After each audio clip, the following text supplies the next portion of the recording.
Hola, everybody! Welcome and happy 4th of July. This is the 4th of July Sci-Fi Sunday stream, and I'm joined here by my good friend Marty, Trash Picture Show, and Art, and my other good friend Trenchy over here in the corner. And, hey guys, what's up? Good, Well, good apparently, stuff. the ocean is celebrating 4th of July. The ocean is celebrating 4th of July. Is that not global warming, Art?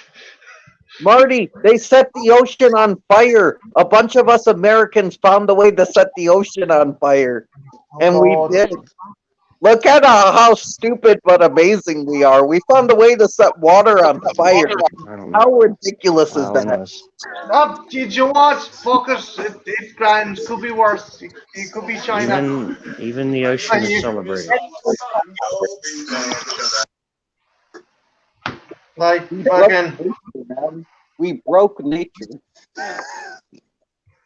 It's great. It's the way you celebrate. You know, you gotta light off some fireworks. You gotta cook up some barbecues. You gotta have some cold drinks. Gotta have some rock music. That's like a necessity. Even if you don't like rock and roll, you have to have like that classic rock going. It's just what you do.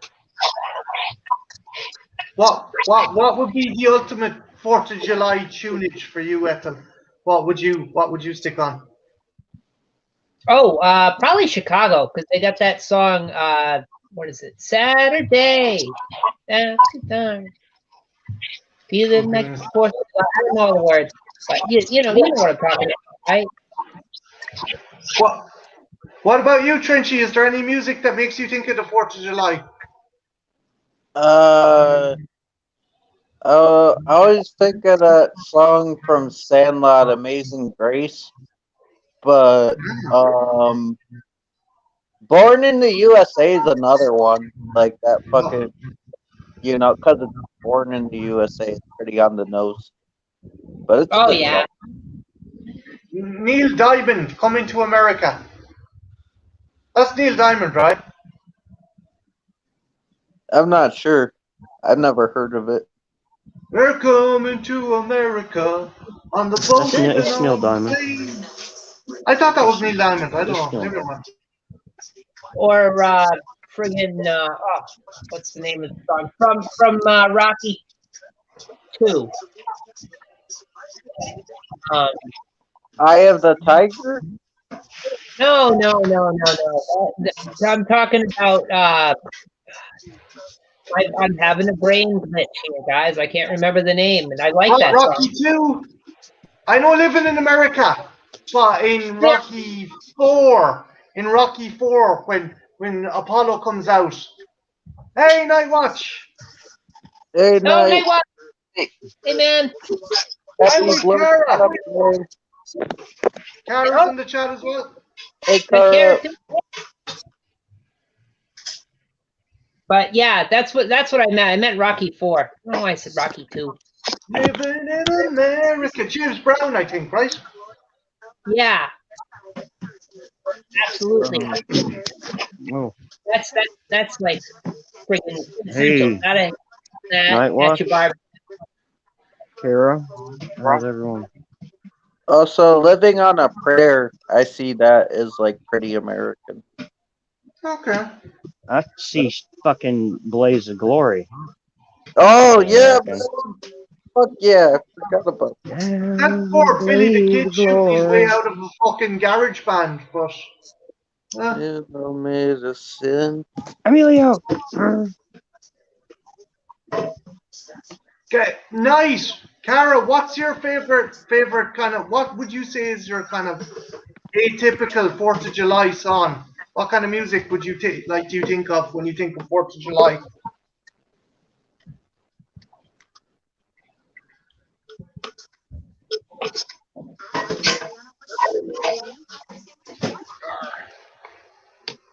I agree, Kara. 4 is the best.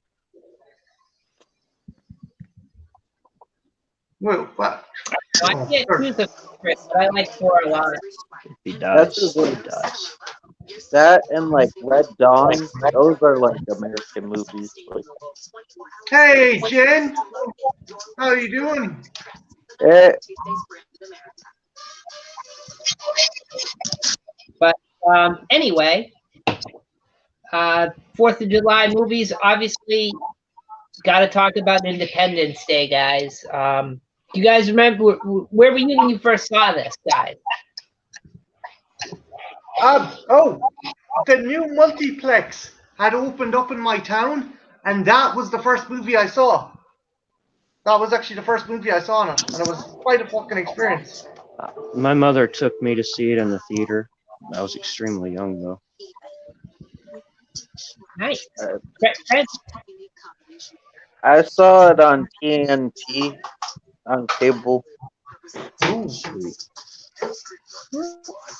Well, the first time I ever saw it was actually on the VHS tape. It was Thanksgiving time, and I got it as sort of like a souvenir when I was in New York. nice.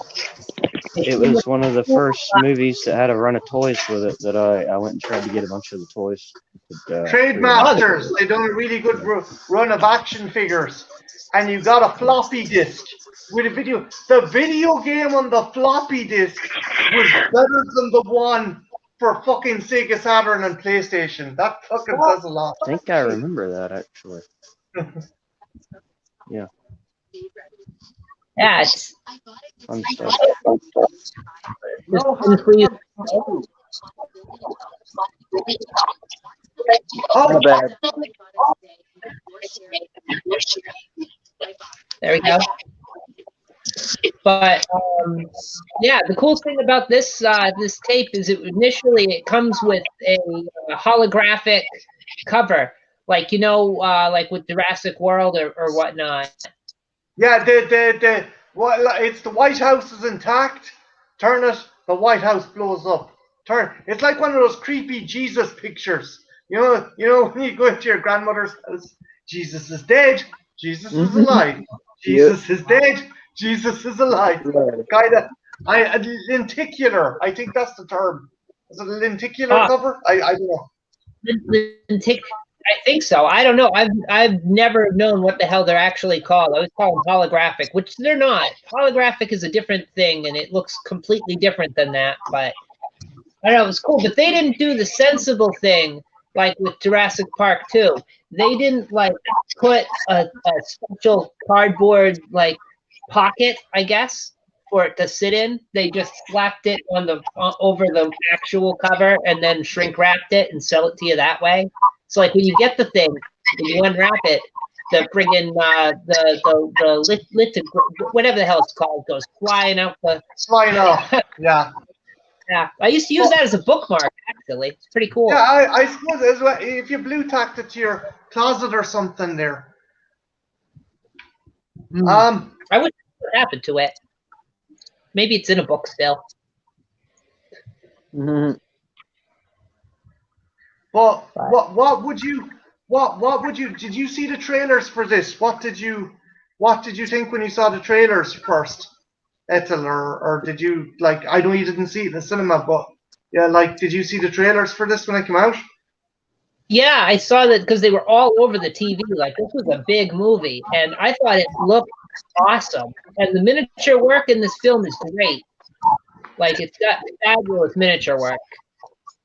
Yeah, they done fantastic. Like they built these huge, highly detailed models of like the Empire State, downtown Manhattan. Obviously the White House. There's a really cool one of the Statue of Liberty, absolutely fucking toasted. It kicked arse. It absolutely kicked arse. Now I might be wrong because I haven't had a chance to fact check this. The internet goblins have been attacking my connection lately, but if I remember correctly, when they blew up those miniatures, they actually filmed that upside down to get that exploding from up to. So the flame ball would travel upwards, like, yeah, it was kind of it was kind of really clever camera trickery, and I think that's why, like, that's why I done a review earlier on. I said the visual effects for the most part they still hold up today. They still fucking hold up today. There's a couple of shanky ones, particularly with the dog escaping the fucking fire in the tunnel. That has not aged well. That dog is a hero. Every time it shits, its shit turns into a bald eagle and just soars away to freedom. I forgot about that. I forgot about that dog, but that was great. You couldn't kill the family dog. It'd be terrible. Nah, so hey, blow up all our national monuments and destroy our cities, but don't kill the family dog. Jesus, No. what are you doing? Again, I think I remember Harry Connick Jr. was in this movie as well. I was like, the fuck is Harry Connick Jr. doing in this? He was fucking Will Smith's wingman, and I think he said that quote that you said at the start, Ethel, well before the scene started. What was it? Like the tires, start the fires. Was that it? Kick the tires and light the fires. Yeah. But had you a favorite character, Ethel, in the whole? What was your favorite character in the movie? I liked Will Smith in the movie. I thought like this was back when I was really big into Fresh Prince of Bel-Air, so I was happy to see him in a movie. Like I might have fucked up, but this was before Men in Black, right? Yes. Yeah. So this was his first big role after the Fresh Prince.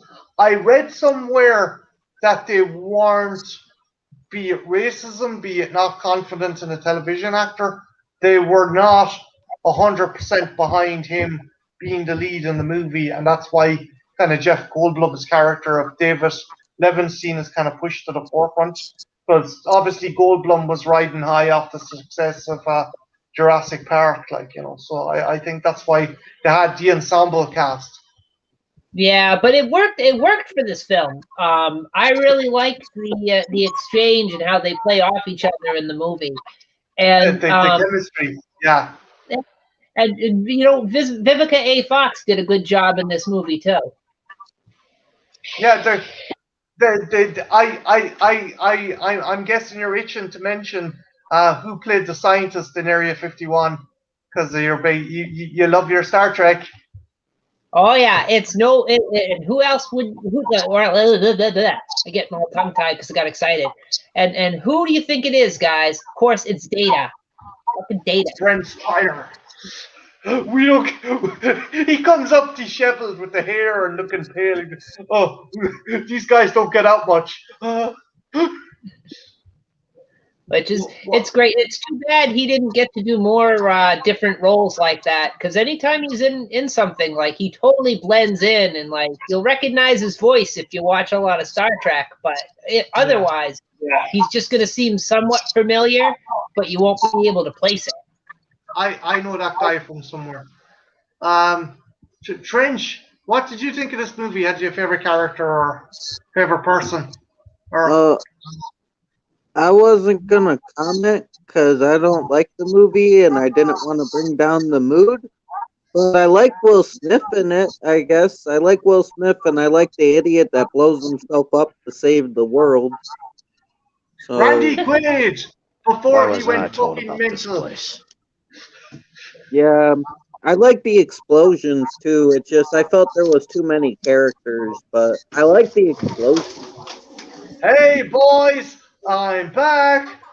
This is one of the few occasions I would say not to watch the extended edition because they kept the original scenario where Randy Quaid didn't volunteer for the Air Force, and he goes up with his fucking crop duster. He takes down the fucking alien ship with his crop duster. I'll have to rewatch. I always saw it as I saw him. I thought he was telling the truth. Do y'all think he was lying, or do you think he was telling the truth about What, that he you was know? abducted by aliens? I don't Yeah. know. I think he was just maybe. Obviously, not those exact species of aliens, because Yeah. they would have no interest in that kind of thing. But some kind of alien, Yeah. maybe. Like, oh, go on, Ethel. Well, I was just gonna say, I always liked how they leave it up to the viewer to sort of figure out if this guy is crazy or if he really has been abducted. It's like a fun little side thing you think about when you're watching the film. It's like, there's no way he's a nut, Exactly. but there are aliens in this. Yeah. It could have been a I Mac have and to Me or an read. ET. Well, like, Yeah. I can't believe I'm referencing this, but like, if you take Resurgence into account, fuck that movie. There is other alien races according to Resurgence. There's also talk of this being set so loosely in the same universe as Stargate. It runs Emmerich's Stargate now, not the TV show, because if you look at the design of the alien fighters and you look at the design of the I don't know if they call them ghouls in the first movie, but they're very similar. The kind of cross on shape fucking thing and the hieroglyphic kind of exterior. I guarantee you, I'm nearly 100% sure that the design of the ships and weapons and stuff are holdovers from Stargate, from Emmerich's kind of concept idea for Stargate. It'd be cool if it was the same universe. Like, well, I think the show was much better. The movie certainly was good enough. I liked the movie. It'd be cool to have like a crossover movie. That'd be neat. Like Emmerich has said vocally, he hates the TV series. He loathes the TV series. That's just jealousy, I think. It's jealousy. Yeah, It's it does seem like sour grapes that the TV show kind of like overshadowed. I mean, if Like, anything, he should be thrilled that something he created blew up big, even if he's not the one who did it. yeah, I think it's just like, oh, but I wanted to do with this because he wanted to do a bunch of those movies. Oh, thank Well, God he did. I'm surprised, Trenchy, because like you like fairly fucking shanky or silly stuff. Like, I what's do. your issue with this? I just think there's too many characters, but it's been a while, so I'll have to rewatch because I haven't seen this since like 2012. So, like, but I just remember not liking the character. I mean, all the characters. Like, I like the explosions. I like when Will Smith's dragging the alien. I like when the dude like sends his plane up to the alien spaceship. But I don't know. I just felt like there were too many characters and it was all over the place. And I'm like, just pick a group of characters. God damn it! I don't care about these people. But they wanted to show you that this was an attack on a massive scale, so it wasn't just focusing on the military. It was focusing on civilians. It was focusing on government people. It was it wanted to show how it affected like everyone, like from every walk of life. I'll rewatch and I think that maybe I'll try to look past that and just like it for like the what it is, like an action movie with a lot of explosions and fun one-liners and shit. I'll try to look past all the characters. That's probably the way to really look at it, because it is like the popcorn movie. You know, it's like you sit back and you watch, and it's just fun explosions, silly one-liners, Like goofy characters. Ethel, because as I was saying in my own video, would you say this is what kicked off the kind of disaster movies of the mid '90s? Kind of kicked off the whole trend of like Armageddon and Twister and and fucking Volcano and fucking just like shit blowing up or 2012 or like all those kind of the Day After Tomorrow, which was a lot of which was Emmerich anyway. He just loved destroying national monuments. But would you say this is what kind of kicked off that trend? I'd say so. I mean, if not, it definitely gave it a shot in the arm if it all started before. Um, if I as I think about it, it probably did kick it off because before that, I can't really think of a huge worldwide disaster movie other than this. Maybe War of the Worlds is the same thing, but yeah. It, Yeah. it's Did funny. Oh, my oh, go bad, on, Marty. Chinchi. No, you go. I was just gonna say it's funny you brought up Twister because I don't like that movie either. Trenchy, you're weird. You like Theodore Rex, but you won't watch Twister. What I kind did of watch conundrum of a Twister. human are you? Twister takes itself too seriously for me. Oh, come on, French. You'll never be the extreme with that attitude. I don't know. I'm weird. I have issues. Like it's weird because Oh, I don't think I think Twister is kind of stupid, but I like Theodore Rex because it's stupid. But Twister's just not my kind of stupid. I guess I don't know. oh, Twister is very stupid, but it's fun. It's one of those movies you don't really think about. You know, you turn your brain off when you're watching it. I can't talk now, honey. We've cows. Just fucking cows. I don't know. Just something about that movie just rubs me the wrong way. I guess. um, but like the thing is, these movies are kind of just made turn the old brain off and just they became oversaturated. They did become a problem later on, and they give rise to the likes of that fuckhead Bay. Oh Christ Almighty, Michael Bay, what the fuck? But Oh but dear. I think when they started off, they were fun. And Independence Day was a fun movie. I mean, as myself and Ethel were saying, the exchange between Jeff Goldblum and fucking Will Smith. It's like, you really think you can fly that thing? You really think you can pull off all that shit you were talking about? Okay. But it's Trenchy. You have it's got a wafer thin plot. It is essentially War of the Worlds, but instead of the aliens getting the flu, they're given a computer virus. That's what it is. But it's fun. It's just a I fun retelling of War of the Worlds. I And only watched it once, so I feel like I can. I feel like if I give it another chance, I'll like it. I know Twister. I've tried to watch multiple times. That it nothing works. I've already tried, but with Independence Day, I think there's a shot. Like I think I can like it if I just watch it again. you might surprise yourself. Sometimes you got to be in the right kind of mood. And if you're in the mood for like a better film as far as story and acting, and you tune in to watch that, like you might come away feeling like, what the fuck, you know? It, Yeah, it like, what did you think of the design of the aliens?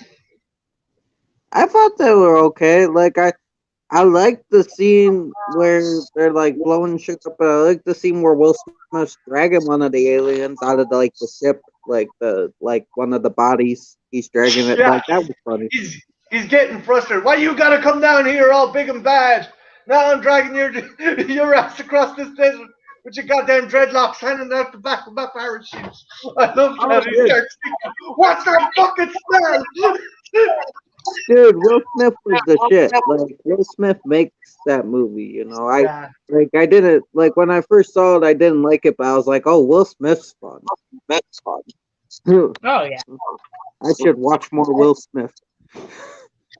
It was a cool design with the aliens because it gives you the stereotype and it gives you something different at the same time because you see Yeah. them and they got the tentacles and they're huge, and then you crack it open and oh, it's almost like they're the little gray guys.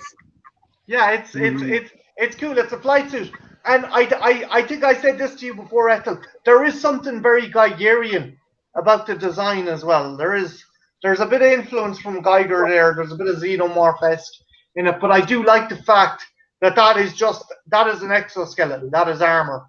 I remember when I was a kid, I nicknamed them the crackheads, not realizing that That's a term for someone else. But yeah, it's just, it's just like, I remember saying to my friend, oh man, I'd love a crackhead action figure.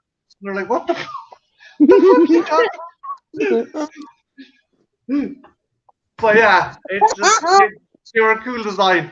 Chenchi, what about you? Would you like a crackhead action figure? Oh yeah, man. Like, especially if it comes with catchphrases.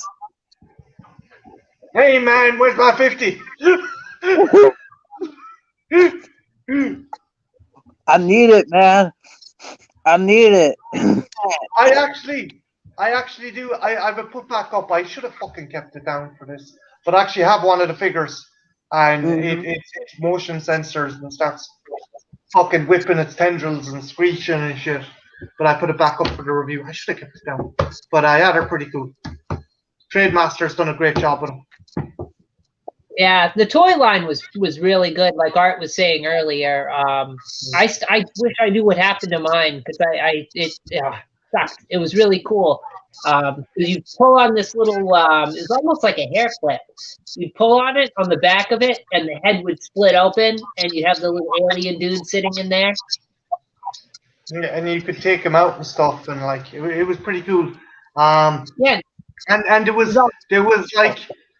Again, like the 90s shows, right? You had Will Smith with his flight gear and machine guns. You had President Whitmore, who was a pilot in fairness, with machine guns and weapons. And then you had Jeff Goldblum, who had a rocket launcher. And I'm like, it was always the most boring character. Bishop in the Alien Kenner line, he had a fucking minigun. At no point in the Aliens did Bishop use a minigun. They always took the most boring characters and gave them the biggest fucking guns for some reason. I don't know why.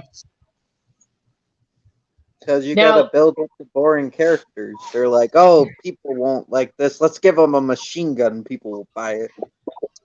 Yeah, they want to sell that Jeff Goldblum action figure, you know. So they can't just give him like a crumpled up tin can. They gotta give him a bazooka. Oh, it froze again. Hold on, let me unfreeze myself. I don't know why it does that, but luckily I had to fix it. And we got a guest. Oh, if I don't lose my camera, we got Jen. Get in here. Had to stream.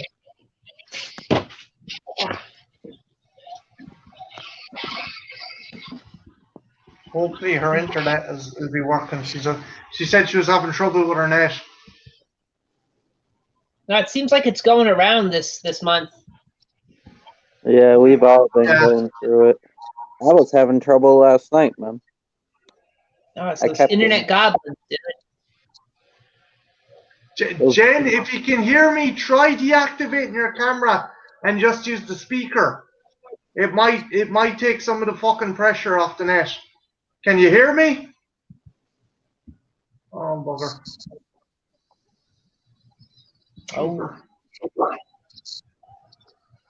Oh, go! If you can hear me in the chat, I'll chat to you later, okay? Well, thanks for stopping by. I'm sorry your internet didn't work. If you can hear me. I hope she was able to contact Christian, because I know she wanted to chat to him. So fingers crossed on that. But yeah, back to the thing, I guess. But you gotta fill those characters, as Trenchy was saying. But yeah, no, the PlayStation game was, you flew around in a jet and then you got to use one of the alien fighters. It was It doesn't really give you much. No. I did that one.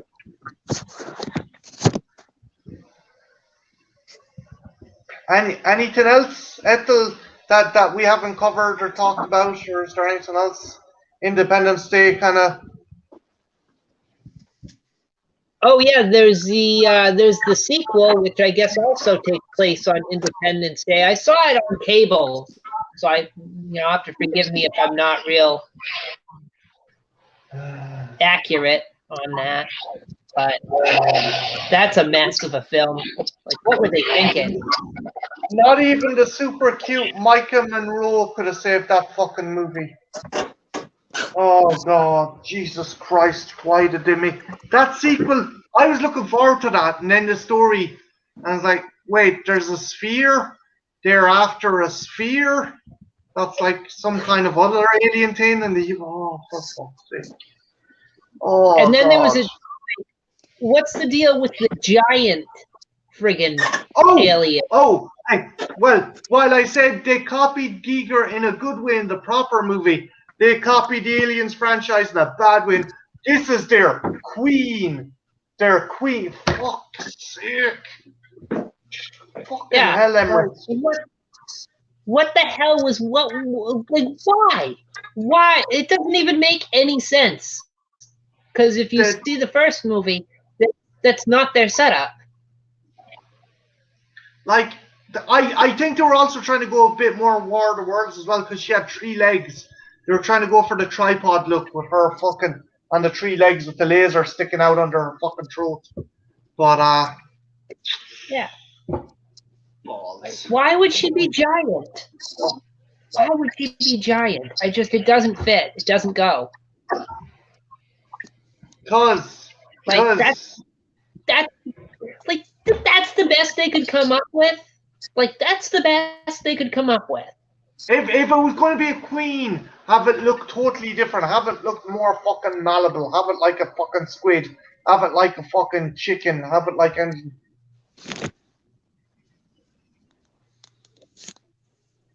I haven't seen that. Trying to highlight their comment. Kara says, I can't think of any favorite Independence Day characters, but I did love that Bill Pullman car commercial. Did you guys see it?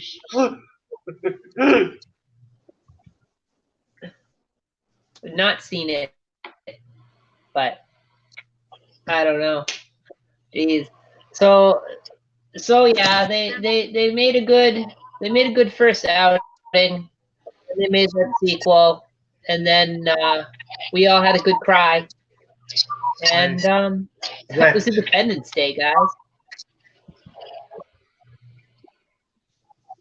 It's like the movie we could have had versus the movie we got. Oh, Jesus. You know, and that, if anything, if they ever did want to do a crossover with the Stargate franchise, that'll never happen now because that friggin' movie. They ruined it. He did the speech. Oh, he did the speech from Independence Day in the car commercial. Cara said. Oh, I think I have seen that. I think I have seen that.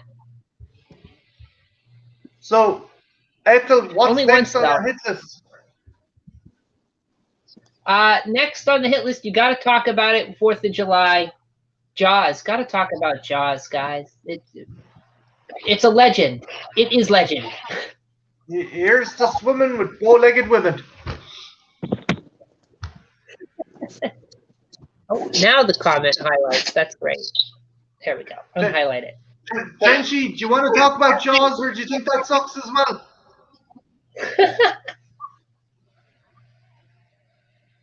My God, I think you think it sucks. Frenchy. Are you wrangling them cats? Are you doing them dishes? God damn. Maybe at the same time, maybe he's using the cats to wash the dishes as a kind of a squeegee or something. Well, if you run out of Brillo pads, they do have those sharp claws. Scraping off the crap. But absolute classic. This movie. It's amazing. Oh, Trent, you're back. Oh, we got a guest. Let me see if I can get them in here. Oh, we got Art back. Sorry, I was busy. Oh, it's all good. Hey, Art. All right. Technical difficulties. I'm glad you made it back, man. Like this, Ethel, this is considered to be the first to use the term blockbuster, right? Summer blockbuster. I think that's how it goes. Jaws. Yeah. Jaws. I think you're right, Marty. I heard something about that. It was the first time they used that term or something. Yeah. And it's the one that made everybody afraid to go to the beach, which that's quite the task. That fucking great white shark. Actually, Benchley, who wrote the book that it's based on, he later went on to write books about conservation of sharks because as a result of the book and the movie, hunting of sharks went through the fucking roof. And he felt so guilty about it that he continued for the remainder of his life. He wrote books on conservation and preservation of sharks. He felt really bad after. Yeah, and it's just it's amazing that they did so much with this film. Steven Spielberg was very nervous when he was making it. In fact, for the whole time we were filming this, he would sleep with a stalk of celery underneath his pillow. I don't know how that's supposed to help, but that's like his superstition for good luck. Like, if I think kind of he had done Duel and he'd done Columbo, and this was his first big thing, and it was like, to pardon the pun, if this went tits up, it would have been sink or swim for Spielberg. Yeah, and it's just it's a masterpiece. It really is. Like, this is probably can't say it's my favorite film, but one of my favorite films ever. One of the ones that I've seen probably the most out of all films. Maybe I've seen that the most.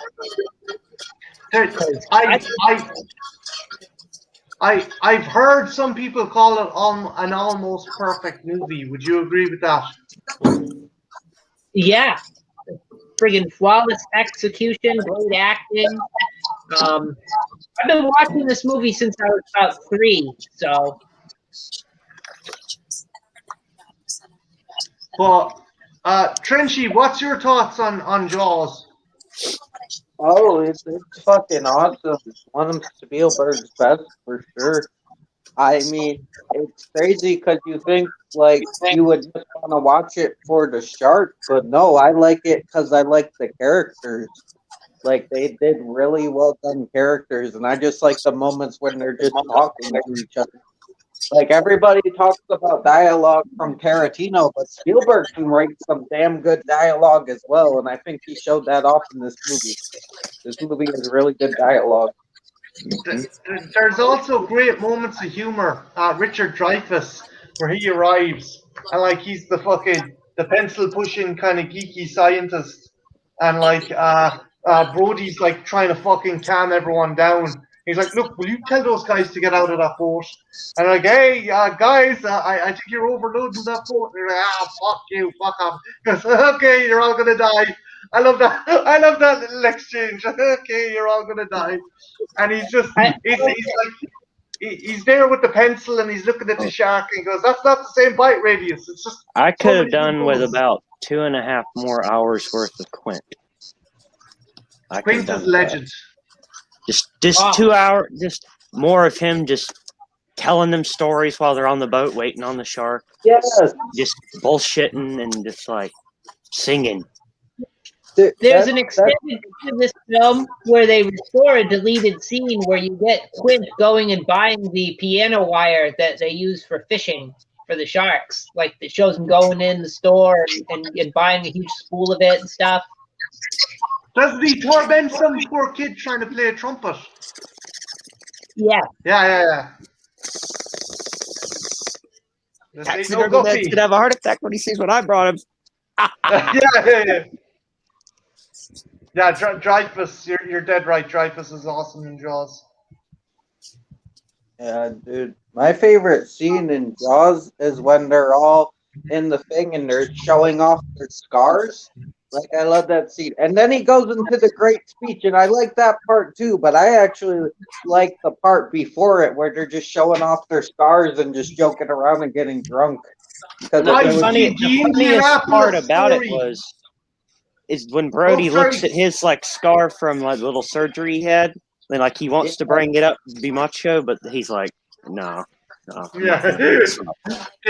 The fucking Indianapolis story, which is actually a true event. That just it gives you a reason why the fuck Quint is obsessed with murdering sharks. He is a vendetta against sharks. He wants to kill sharks, and it's so that story. It's just like like oh god, it's so fucking good. Like it's like and then it bites at you, and those black eyes roll over the eyes. I love fucking great. It eases you in, like when they're just hanging out and shooting the shit. It's like, oh, this is fun, and then all of a sudden, Quint has his PTSD fucking like flashback, and you're like, holy fuck, and you're shitting your pants because it's like terrifying. You weren't No, ready. he fucking destroys the fucking radio as they're like sinking. You're certifiable, you know that? You're certifiable. We're gonna need a bigger boat.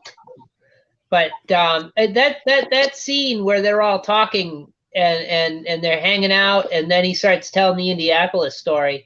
That's great. That's probably one of my favorite scenes in any movie that I've ever seen. You don't even need any footage, and like it's weird because like you watch it and you feel like you're seeing it, but it's just them talking. But like in your imagination, you can see him floating in the water. You can see the ship going down, and it's awesome.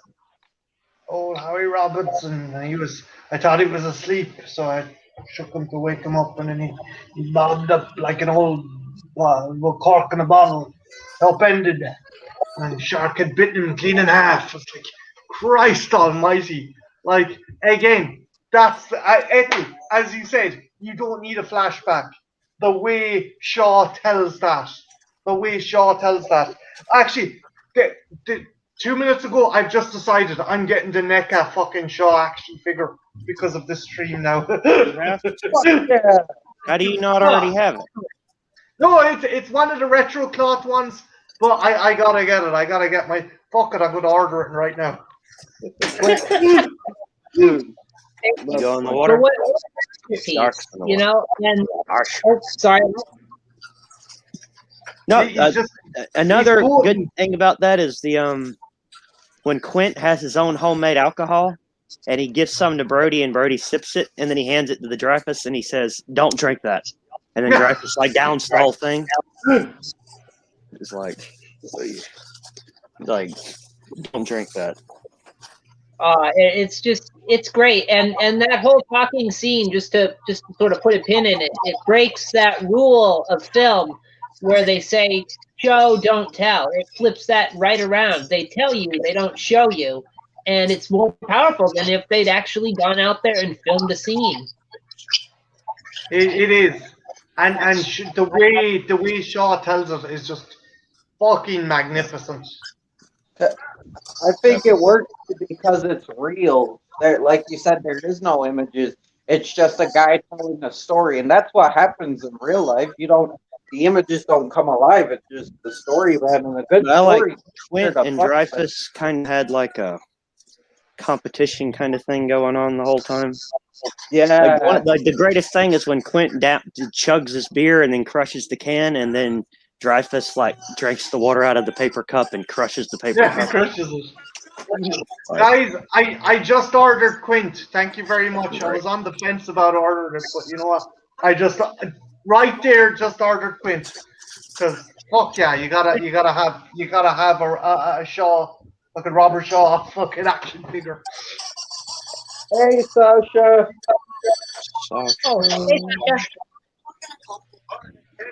It's such a classic film, guys. It's a classic film. And Spielberg is right. By the time you get to the end with the shark exploding, you don't care that it doesn't make any sense.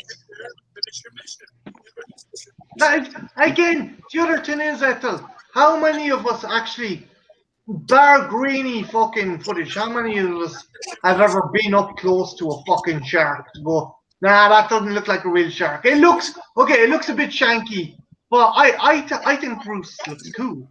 I just like the idea of this big monster of a fucking shark having marooning itself on the boat just so it can fucking eat lads. It's just like I'm a complete mark for that shark. I'm sold on it 100% while watching the movie. Like I'm all disbelief suspended. It looks great. and that reveal, as you said, we're going to need a bigger boat. They used humor to lull us in, as French you said. They used humor to lull us in. Why didn't you come down here and chum this shit? Next to the fucking thing, just go. What the? Comes up out of the water. I mean, like I said before, I the shark is awesome. The shark is dope, but I like the characters. When I first watched it as a kid, I liked it for the shark. Now I like it for the people. I like this little ragtag group of the shark expert and just the hometown cop and the fucking Captain Ahab, and they're in this boat. Like, I like that. I love the characters, man, and it still hurts when, Quint dies, that shit hits. Like, that's sad. Like, he's kind of an asshole, but you like him. Well, but at the other end as well, he went out the only way fucking Quint could. He's halfway down the fucking shark's throat, and he's still there with the fucking machete hacking away, He was a badass, man. He died by the soldiers. Hey, John. And that's awesome, Sasha. That's dope, man. Farewell to you. He said the one, Marty, you said the one guy's name, I forget, but it got bit in half and he flipped. Quint, Quint gets bit in half too at the end, so that's. Yeah, but he's still there, fucking. He's biting down on Quint's fucking roaring, but he's still tearing away with the fucking knife. A shark is really just an ocean graboid. Pretty much in this movie. I saw a really funny gif where someone has taken googly eyes and they put it over that scene on the shark where he's fighting. I love that gif. I should put that in the thumbnail. It is a near perfect movie. Like the shark, yes, looks a bit shanky, but by and large, perfect storytelling, perfect atmosphere. I'm glad they didn't go with the original ending, which was I think he just had barrels attached to him and he just drowned. He just very anticlimactic and sunk to the bottom, because that's what happens. It's like the boat sinks and it pins the shark to the bottom of the ocean. And he drowns. It's anticlimactic. It's very anti. Yeah, you need that big explosion at the end. You know how loud the cheers were in the theater probably when he fucking hits that tank and it blows up? It's probably just like people probably stood up and were clapping. I've seen this really cool Drew Struzan-esque poster for Jaws. It was the re-release. And it's from inside Jaws' mouth, and you get the perspective of Roy Scheidner put on the fucking mask pointing the rifle, and you're looking out of Jaws' mouth, and it's fucking an awesome poster. Born on the 4th of July. I haven't seen that one. I get what he's saying. This was like personal movies to each person, wasn't it? And that was like your list. Like, I think the plot line though, it's where the scenario takes place. Tom Cruise is born on the 4th of July, but I don't think that's a mitigating kind of thing for the plot. Or would you disagree at the my kind of fucking... Oh, he's just born on the 4th of July? I've never seen it, so I don't know. It's basically this super patriotic. I think it's based on a true story. Super patriotic young man goes over, fights in Vietnam, becomes paralyzed, and comes back and becomes a massive anti-war advocate.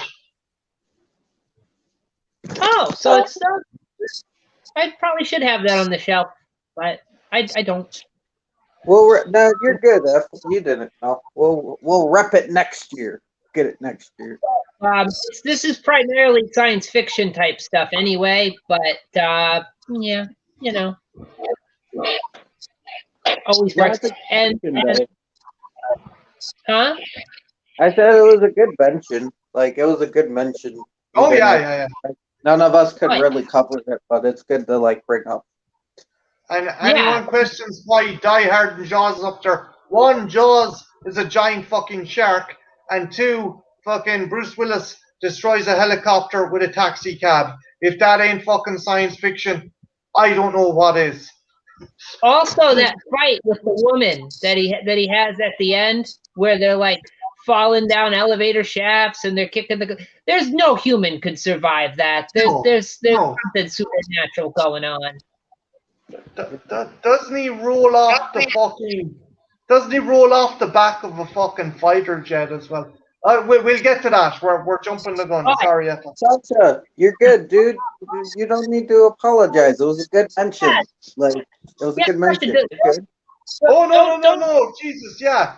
No, we're just explaining why it's not up there currently. Like, yeah, don't dare apologize, Sasha. That was a great mention. You know, don't feel sorry. Nothing to be sorry about. You're good. You're adding.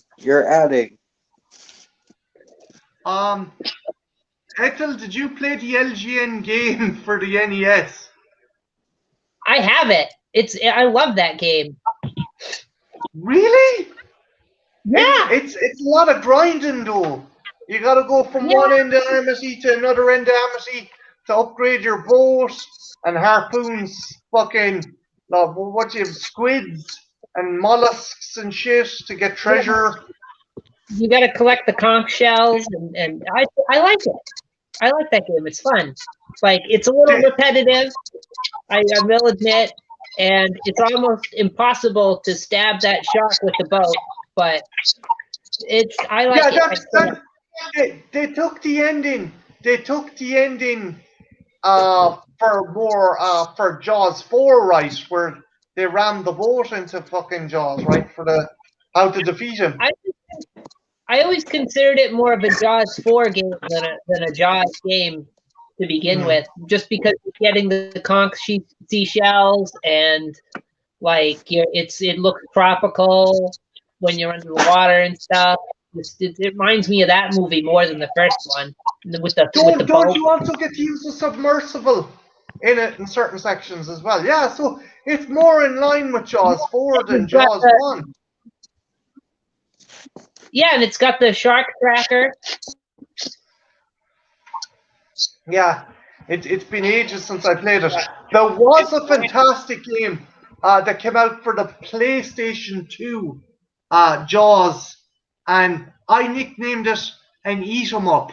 You basically travel around the coast of Amity fighting killer whales and other types of sharks and eating divers and wrecking patrol boats and stuff, and it's pretty fun. If you have a PlayStation, it's one of the better kind of movie tie-in games out there. It also came out for the Xbox as well, and I didn't own it, but I rented it, and it was a lot of fun. Except there's a glitch where you can get trapped in the I think it's like a sea like a SeaWorld type of situation where you're indoors in a pool and like you get trapped and. Then the people are running around, but you can't eat them, and all they're saying is, "We're never gonna make it. We're never gonna make it. We're never gonna make it." And it's just over, like an endless loop of just, "We're never gonna make it." Kara says I've only ever played the one that was for the 3DS. I never knew they done one for the 3DS. Cool. Pop that up on there, or not. There we go. Yeah, I didn't know I didn't have a 3DS, but I didn't even know that was available on that. Sweet. Isn't there a newer game that they just came out that's like it's like an RPG where you're the shark and stuff? Oh yeah, it's basically like the Jaws game that came out. I have it for the Xbox. I'm after Feeding Frenzy. I think that's what it's called. But it gets ridiculous because you can put armor plating and lasers, and you can put oxygen tanks, so your shark can do the worm up onto the beach and eat people. It's like it's fun. It's silly, but it's fun. Now I kind of want to play it. I wish I had a better system so I could play that. It's my friend got it for me for my birthday. It's good fun. And like if you get exposed to toxic waste, you can mutate, or if you get captured by a scientist, you can turn into a megalodon. Why not? Okay. Fuck. That'd be great. I think I can't remember what the name of the game is. I think it's one of the Call of Duty games, or it's one of those kinds of games. But supposedly there's an Easter egg in there with a megalodon shark, where like you're in a big battle. Yeah. Oh. Yeah. It's Battlefield. It's Battlefield 3 or 4, where like if you fly out in the coast, the meg will come up and eat you. Yeah, Carrie, you're right. That one is on the PS4 and the Xbox as well. Yeah. Sasha, you're not missing much. 2 is okay. 2 is good. I like 2, but 3, I don't like because it's like it's just horrible to look at. Like it's really, really bad CGI. And it's like usually I don't let that get in the way, but it just hurts to look at. I love the fact you're using it. Well, that was not CGI. Oh God, love you. That was not CG. Wait, that wasn't CGI? What the fuck was that? Because it looked like bad CGI. That's what it looked like. It's bad composite. It's bad keying. Yeah, that blue screen, and it even clipped. Like even stuff in the background was clipping through, like the submarines and stuff like that. And I love the happy ending where the 2 dolphins come up out of. We'll probably tackle this when we're doing the Jaws sequels. Jaws 4 is stupid, but it's like it's okay. You got Judith Barcy in there and Michael Caine. So. You have Michael Caine and you have a shark roaring like a lion. How can you not fucking like Jaws 4, Trenchy? Yeah, I do like. I don't watch it a lot, but I think it's okay. I love the Caribbean vibe in it, where they're in the Bahamas, and you got Mario Van Peebles in there, and he's this nerdy scientist guy, and like I don't know, I like it. Fucking Lauren Gray, who played Brody's wife? What was her name? Was it Lauren Gray? I'm trying to think. I don't remember. The shark killed your brother, and he killed your father as well. Your dad died from a heart attack. No, he died. That thing killed him. It killed him with stress. He died from the fear of it. Oh, you can't like. Oh, sorry. Oh no, my bad. Apple, go ahead. Oh, and you can't fault the kill in that movie at the beginning with the policeman on the raft where the shark jumps out of the water and bites his arm off. Yeah. Like, I like it because Judith Barcy's in it, and you know it's Judith Barcy, so I like essentially anything with Judith Barcy. So. And a lot of people might. Oh. She was the voice of Ducky in The Land Before Time, and she was in All Dogs Go to Heaven. She did the voice for. Oh, that poor child. Yeah, that poor. That's one of the reasons, because it's like what happened to her was tragic. So it I don't know. It was good to see she was doing good work before, you know, and it's just a shame what happened. Sorry, Ethel, I cut across you with a question. What were you saying? I was just gonna say, not a lot of people might realize it, but that's a Christmas movie. Actually, it is, yeah. They celebrate Christmas in Barbados, and fucking one of the Brody boys gets his arm bitten off. It's like it's one of the ones that I like to watch on a particularly cold winter near Christmas time because it's nice, the Caribbean, the Bahamas. Why not? That'd be great. And a shark roaring like a lion, like the fire, like a warm fire. Yeah, we'll get into all the Jaws sequels at some point this month. Show after next, actually. So Sweet. that'll be a lot of fun. But circling back to the original Jaws movie, which is a 4th of July movie, and what we're talking about, yeah, you had to have the explosion at the end because that's like, fireworks. Well, the fireworks are like little bits of shark raining down. I mean, I guess. I don't know. It's just grand. It was fun. It was fun watching the big fucker blow up. Yeah. Trench, had you any other favorite part in the original Jaws? I like the part where Hooper's like, the guy's like, what kind of shark is this? He's like, tiger shark. And the guy's like, a what? A what? And A also what? where they're going to get the kid out of the ocean, the kid's being attacked and everybody's running, and then you see the one dude with a huge smile on his face. One of the extras is just smiling because he's in the movie, and it's just so funny. Good.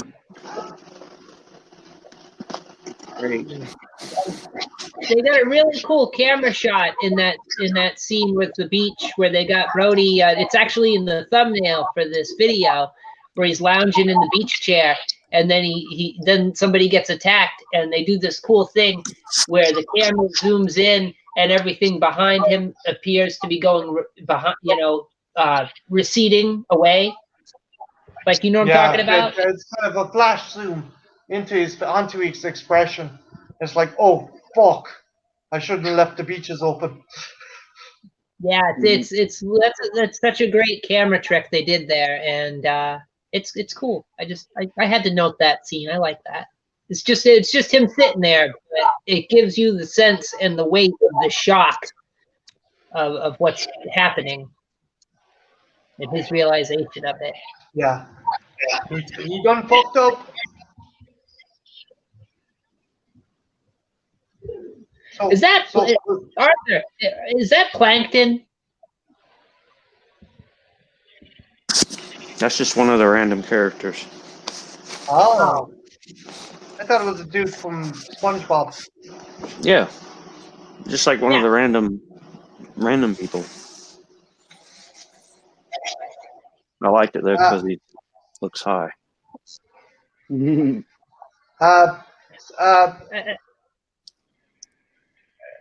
Ethel Sasha says that zoom in.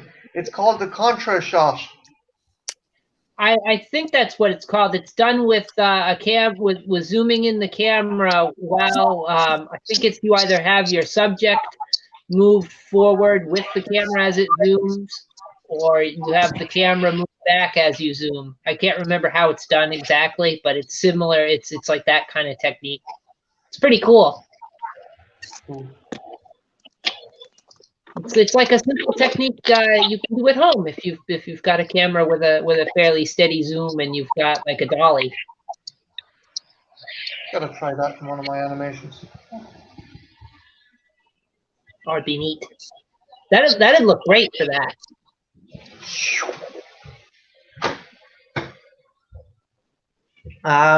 So have we missed anything else, Ethel? On Jaws, I'm thinking we pretty much covered it. Art, do you have anything you want to add for Jaws before we move on to the next film?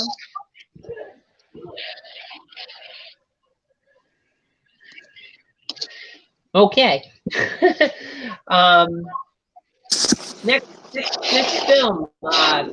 Obviously, wouldn't think it's science fiction, but we already briefly touched on that. I sort of consider it somewhat sci-fi, especially given the plot and all the technology in it. Yeah, Live Free or Die Hard. Guys, have you all seen this? Well, considering we just done Jaws, I think it's kind of ironic because this is, for me, where the franchise literally jumped the shark. Um, like McLean, like the thing that always kind of compelled me to like the other movies, even in fucking Die Hard with a Vengeance, you always felt that McLean was in jeopardy. At no point in this movie did I feel John McClane. I had fun with it, but at no point in this movie did I feel John McClane was in jeopardy. That's just my own thoughts. Yeah, I felt like it was kind of lackluster. I like it, but at the same time, I'm just like, this could be better. At least it's not the next film in the franchise. Dear Yeah. God, Born Free or something. Born Free, Die Hard or A something good like day to that. Die Hard or something. Some Hard. fucking clean on. Fucking clean on day to Die Hard. A good day to die. It's a good day to Die Hard. Like I'm sorry, but you can't expect me to want to watch a movie that Bruce Willis doesn't want to be in. Like he just obviously doesn't want to be there. No, he's sick and tired of it. I had fun with this. A bit disappointed Timothy Olyphant because he's a great actor. He just felt like a very boring bad guy. I think Mary Elizabeth Winstead, awesome, gorgeous actress, big crush on her, very underused. Like they had good elements, but they didn't use them to their best of their abilities. And you mentioned it earlier. Standout sort of actiony thing in this movie is where he launches the cop car at the helicopter. It's freaking awesome. You just killed a helicopter with a police car. Like I find that line funny. That's pretty funny. You just killed a helicopter with a police car. He says something along the lines of like, "You're acting like this is no big deal. What do you do this often?" Yeah. And like there's little nods back to it. Like they mention Holly and having worked at Nakatami, and then the FBI agent's name Johnson. Like there's little nods back, but it's I don't know. It just it didn't feel like a genuine sequel. I do not see this in the same universe as the prior movies. That's just me. Yeah, it does sort of feel like a separate franchise almost, just because of how it is. It's like in the commentary, the director talks about the fight scene at the end where they're just doing things that just no human's going to survive, and he's like, "Oh well, you have to because it's called Die Hard, so it's like the people in the movie can just really take a lot of like." I'm listening to this guy go on about it, and I'm like, what the hell are you smoking? Did you not watch any of the other movies? Yeah, like what fucking series were you watching? And do you know what really annoyed me, Ethel? They covered up the Yippee-ki-yay mother and he shoots so he doesn't get to say fuck her through his shoulder. It's like...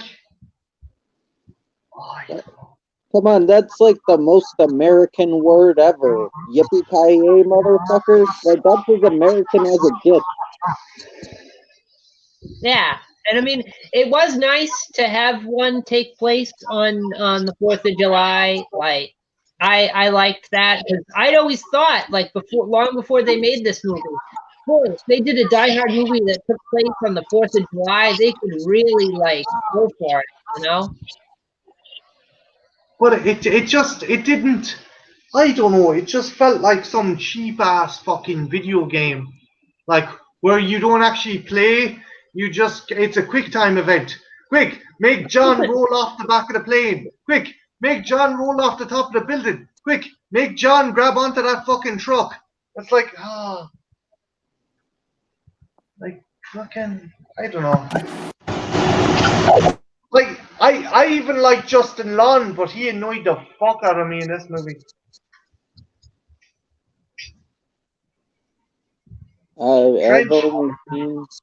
I've only seen the first three, so. You haven't seen this one?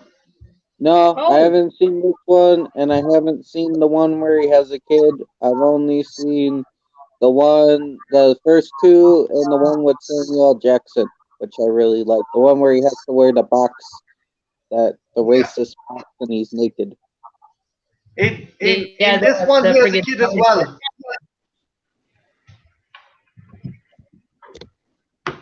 Yeah, I would say, Trench, you actually might like this movie just because it's got some crazy stuff in it, and I know you're a big fan of like really ridiculous things like in your movies, so you might actually like it. I'd say watch this one and don't watch the one after because the one after is just there's no energy to it at all. Everything feels flat. It's just Bruce Willis doesn't care. He doesn't want to be there. He's phoning it in. It's just sucks. I like Bruce Willis, so I don't want to see that kind of that side of the guy. It's like just don't take the gig if you don't want to do the film. Isn't the newest one where they did that trope, which they seem to do to a lot of action heroes, and they give them a son that has to live up to the legacy of their father? It's Captain Boomerang. His son is played by Captain Boomerang. Oh, because they did that with Indiana Jones. They're like, "Oh, you got Shia LaBeouf now, and he'll never live up to your legacy, but I'm gonna try." And it's like, Sasha, I know that he curses in the unrated version, and it's violent and bloodier. But I'm trying to emphasize that this was released theatrically to an audience, to an audience that were used to fucking violence and swearing in Die Hard. And they took that out. So like I know there is an unrated version, but that's only a DVD. That's like that never made it to the cinema. So that's of no fucking consequence in my view. I don't know. I wish they'd done more with the theme of the movie. You know, you have it take place on the 4th of July, and they barely do anything with that. And it's like, Jesus, you know, when they had it set place in Christmas, we got all we could do. You know, they and any Christmas gimmick they could use, they'd use it. Put the art back in here. Is there like a big football game on the 4th of July? No, I think football's in the winter and the fall. Everyone's just watching. Everyone's out watching fireworks and shit. Okay. I would say like baseball in America.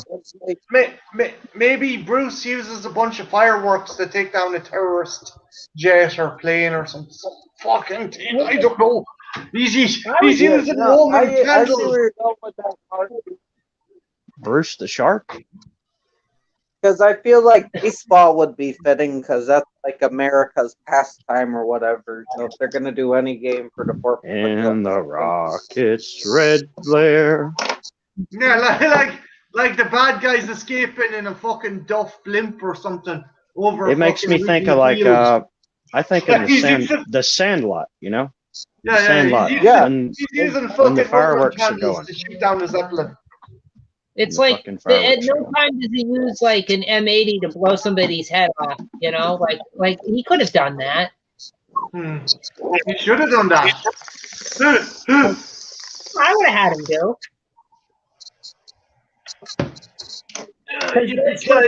Oh no, Sasha, I agree, but it's just I totally agree, man. It's hard to ignore sometimes, you know? Sometimes it gets down to the basement, and it's like, God damn it, get back in the basement. You're an embarrassment. Fucking. What, Sasha, you didn't like Indy surviving a nuclear blast in a fridge? That was genius. Those things are death traps. Okay, that part I don't mind. I actually like that part because like they've done crazier shit in part Trenchy, 2. I was being sarcastic, Trenchy. I was being fucking sarcastic. No, I like that part. I actually like that part. Fucking. Yeah, wait. It might have saved him from like the rays, but he would have all been like busted up and liquefied in that fucking fridge. Yeah. I don't care how big and tough a Westinghouse is, you're still going to get fucking obliterated by a nuclear bomb. Yeah, I see what they were. The funny thing. Oh, it's lead lined. He can't be hurt by the. Well, yeah, but I mean that the force of the explosion is still going to fucking kill him. regardless if the gamma rays and shit get to him or not. The heat is going to kill him, and the explosion is going to kill him. The landing from the explosion is going to kill him. I'm not even sure that fridge would survive that explosion intact. Like. Let me put it like this. He's old as well. I'm not trying to be ageist, but he's an old lad in a fucking fridge. Before that, they got shot down the long tunnel on that rocket engine thing, right? Like that in itself showed you how just the force messed them up. Like they could barely stand up and walk. You're telling me getting blown up in a fucking thing isn't gonna fuck him up? I mean, well, in the second one, they went flying through the air on a raft. Look, and somehow it would have cooked him. It would have been like Indiana Jones inside a microwave. I mean, he would have popped. I like that part. I don't mind that part. It's just some of the other stuff I don't like. I even like now, guys. I knew the bad omen for this movie was when the fucking Paramount logo turned into a CG gopher mound with CG fucking gophers. I looked at my friends and we were like, "This isn't good." Well, I even when Shia LaBeouf is swinging with the monkeys. I like that part. That scene. Oh, I don't like the movie. Don't get me wrong. I don't like the movie, but there are scenes that I like. And Shia LaBeouf swinging with the monkeys is one of them. And the fridge scene. I like the fridge scene. Cool. Hey, the fridge thing does make me think of the funny... Did anyone ever play Fallout New Vegas? Yeah, love that game. You come across the fucking fridge and it's got like the skeletonized Indiana Jones in it. Like, obviously he wouldn't have survived. Yeah, I think you have to have Wild Wasteland on for that random thing to occur. But who doesn't play it with Wild Wasteland? That's the fun activated. I love that. Great game. That should be a movie. Yeah. Ethel, Ben Grimm brings up a good one. Return of the Living Dead is on the 4th of July. Oh yeah, it does. It ends on the 4th of July. He's right. I should have thought of that. You're good. Have we anything else to say about that? Fucking Die Hard 4.0 or Live Free or Die Hard or? It was good to see Bruce Willis again. I'm glad he's well and still, fighting terrorism. But yeah. Also, Die Hard. There's a cool At this song point, he's probably fighting hemorrhoids. He's got one of those inflatable pillows. Let me tell you about a Lethal Weapon. And I dying got hard. Miles. Yippee-ki-yay, motherfucker! And he's just sticking a colonic up I've his got hole. corns on my toes. I've got hemorrhoids and cataracts. I'm all fucked up. Yippee-ki-yay, motherfucker. But yes.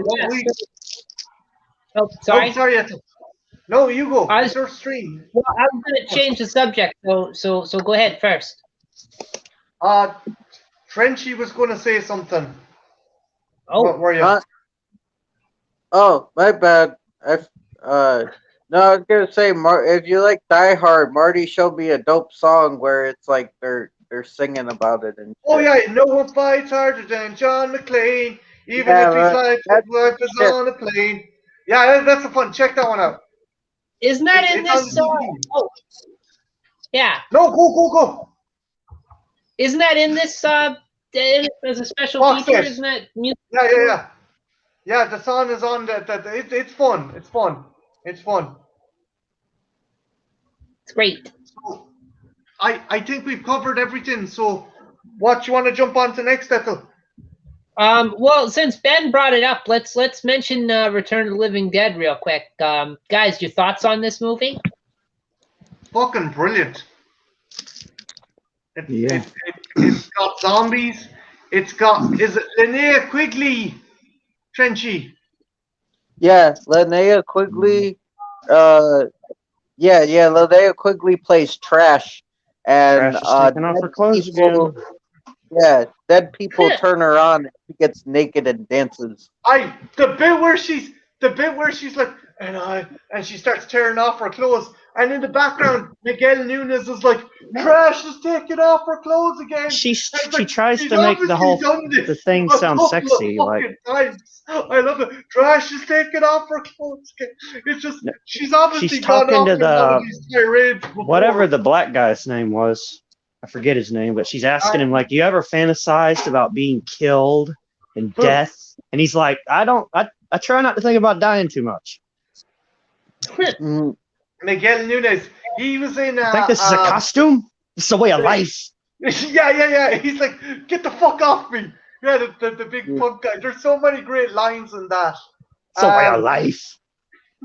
Like, how can you go wrong with punks and zombies? And this movie that introduced the concept of they eat your brains. And just the whole super zombies. You know, they can't be stopped in any way. They're in pain, and the only way that they can stop the pain is fucking eat brains. And they can also do shit like send more paramedics and like set traps. I love as well that the other mortician that they get to burn the stuff. It's kind of hinted that he's a Nazi war criminal. I love that because he's listening to Wagner on his Walkman. He's got a German Luger, and he's just this blonde fucking dude. What does he say when it starts pouring down rain? He says it's coming down like, and he says something in German. Like, yeah. He said it's coming down like whatever. Yeah, something so it's like the dude's obviously some kind of Nazi war criminal or something. And the fact that he's a morgue, you know. Yeah. Bodies. Come on. It's one of the scariest zombie movies ever made. Because, like you guys said, like the zombies are always in pain. You can't kill them, but if you do, the only way to kill them is to burn them. But if you burn them, that shit gets in the atmosphere and it rains and it makes more zombies. They did figure out a way by part 3, though, with the liquid nitrogen freeze bullets. They shoot them in the brain with. Oh yeah, temporarily. That's the one with Amelia. No, not Amelia Clark. Oh fuck it! I'm forgetting her name.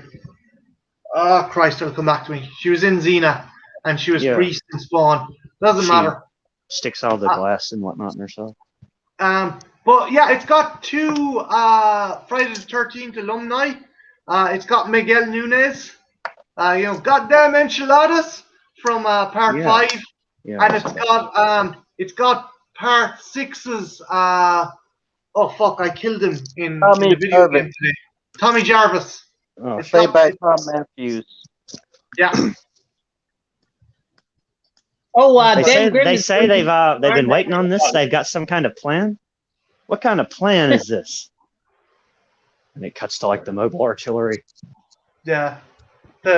What's the other scene where your man, the guy who plays Tommy Jarvis, is like, "Oh my God, what have you done? If you want to keep this job, you shut the hell up. I don't want this job anymore." You watch your mouth, boy. If you want this job,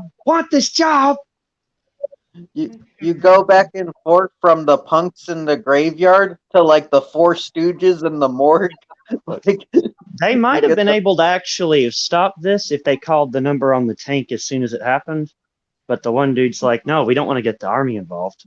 But by the time they get him involved, it's so far gone. You could kill it if you destroyed the brain. Maybe the movie lied. He's got a point, Bert. He's got a point. They're like, "We don't want to lose our job. We don't." We found that lost consignment of Easter eggs. There's bad news. The eggs have hatched. The bisected dog, and they start fucking wailing it with the floor brush, and it's like it's yipping in pain. It's like no, everything comes back to life. Even like the butterflies that are pinned to the little board. Come here, guys. We're not letting poor Ethel get a word in edgeways. What did you think of the split? Forgive us. I like it. It's fun. It's different. And back in the day when I used to go to the video, gone. disappeared. We lost Art. And back in the day when I used to go to the video store to rent these things, I'd always see it on the shelf. And initially, I wouldn't rent it because it's called Return of the Living Dead. And I'm like, well, where's the first one? And I'm like, this isn't the same series of films as the Romeros. I'm like, where's the other movie? And took me a while to kind of figure it out. I know a little slow on that, but I'm like, oh, this isn't a sequel. This is the first one. It's basically Russo who co-wrote the first movie with George A. Romero. He's like, right, I have a right on Living Dead, but I can't use like day or night or of. So he went off and made his own thing. And Dan O'Bannon from Alien wrote the script. And I found out from this movie that Dan O'Bannon was a bit of a sleazebag because one of the girls, he hired one of the girls because he saw her at a strip club. He's like, hey, do you want to be in my movie? Call over for a fucking interview. And it wasn't anything like super. I'm not going to say super creepy. He didn't ask her to strip or anything. But when she got in, there was porn on the TV and he had firearms, just guns upon guns, rows upon handguns left out on the fucking coffee table. And she's like, what the fuck's going on? Oh, it's just, I always like to get ready for visitors. And it's like, what the fuck? That's fucking terrifying. Yeah, like, I don't know. The only reason to have your guns out like that is if you're, cleaning them. That's fucking scary shit. And the porn, like, all right, this goes for everybody, guys. Like, if you're going to invite a girl over, even if you're just for like work reasons and you're interviewing her or whatever, then just turn the porn off. Just don't have it going. Don't have it going. Don't have porn plastered to your walls like in Drive-In Massacre. That's always a bad sign. Just don't. Wear pants. Wear pants. Wear a pair of pants. Like, yeah. And when a lady asks you about your guns, don't say they're for visitors. Like, don't do that. Come on. That's it's, I don't know. Poor Dan O'Bannon, strange guy. Sorry,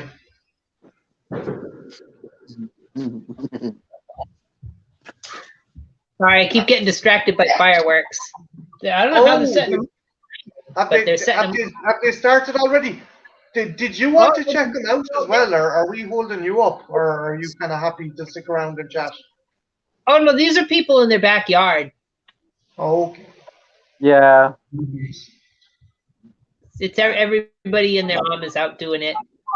So it's like I can hear the whole neighborhood and the people down the street, and they might be setting them off at what the hell, the Scarborough Downs too. Yeah, it's quiet around here actually. I expected more, but what time is it there, guys? Do they like leave it till really late to set off the fireworks? Oh, dude, where I used to live, they would set up fireworks at they would start at 6 p.m. and even during the day they would set off fireworks, and then at 5 in the morning they'd still be doing it. Not over here, but where I used to live. It's like, God damn it, 5 in the morning, go to bed. It's been going on around here since last night. Yeah, they do it weeks before. It's 2 weeks of fireworks, man. Jen from Jen's Refuse from the Grave said that you'd keep hearing fireworks well into August. Yeah, they keep going, man. They don't know when to stop. They're like, explosions. I don't mind. It's just sometimes I think they're gunshots, and I'm like, oh, never mind, fireworks. My God, it's another artillery barrage.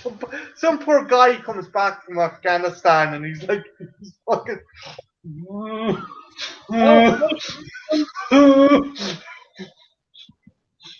Hey, Full Moon, how you doing, dude? How's it going? That was a loud. Is there any other flicks we missed or could bring up? Yeah. Well, because we pretty much done. Oh, I Know What You Did Last Summer, guys. Yes. Very, very much 4th of July movie.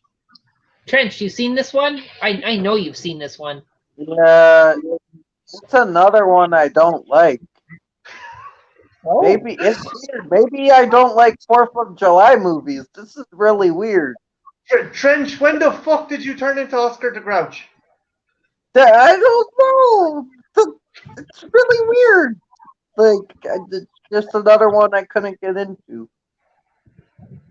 You got Do you not want people to be happy, Trench?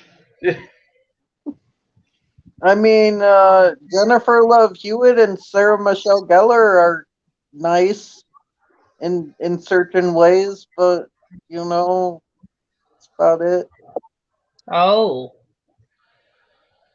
I was half tempted and I couldn't find a good picture. Otherwise, it would have made it into the thumbnail. But I wanted to put the fisherman with his hook out. I wanted to put like little hot dogs on the hook, like he's filling them. But the legend of the hook hand. All the pictures of him available, he's like at a weird angle, like the camera's looking up. It's like a weird friggin' angle. So I couldn't use it. I'm like, damn it. Would have been great if I could get a good picture, but nah. Oh well. Would have been great, but we lost that. Ethel Full Moon has left an absolute whopper of a comic. A little hungover, but did we get our Independence Day last night? Independence Day tonight, but it's good to celebrate all the time. I don't know. It's good to be proud of your country, even if it's making some bonehead moves for the last 10, 15 years or so, maybe even more. I don't know. I'm still proud of it. Still proud of it, guys. Still proud of it. Yeah. Still. It has its advantages. But so you don't like this movie, Trent? That's okay. I feel like a dick. Like I'm shitting all over 4th of July movies. It's like, yeah, I don't like that. Haven't seen that. Don't like that. Like, all I'll say is it's a good thing it's not the 1950s and the McCarthy witch trials aren't on. This man's not American. He's a commie. Trent, you're like that kid at the cookout, and he's all happy at first, and then he's lost his ice cream cone, and now you're just bummed out, can't enjoy the fireworks. I feel bad. It's like, but I don't get into it bad. I think Urban Legend is way better, actually, and I'm not even big on that. What? Wait, what? You think Urban Legend is better than I Know What You Did Last Summer? Yeah, Rebecca Gayheart saved that movie, man. She saved that fucking movie. Oh man, that fucking! I always looked at Urban Legend as the Kmart, the fucking bargain bin version of this. Actually, I always looked at first I looked at them both as like 99-cent versions of Scream. I used to hate them both, but then I rewatched them. I'm like, oh, Urban Legend's actually kind of good. Well, you know what? I Know What You Did Last Summer is kind of shit. No offense. Have you seen the second one? Because I actually like the second one a lot too. I've never seen it because I was like, that movie shit. Jack Black plays a Rastafarian. Oh wait, okay, maybe I'll watch it. I'll watch it for Jack Black and the Rastafarian. That he stands out in that film for me. Oh, we got someone in the back. Let him in. I think it's Art. Hold on, it's open. Yes, it's Art. Get him back in the mix.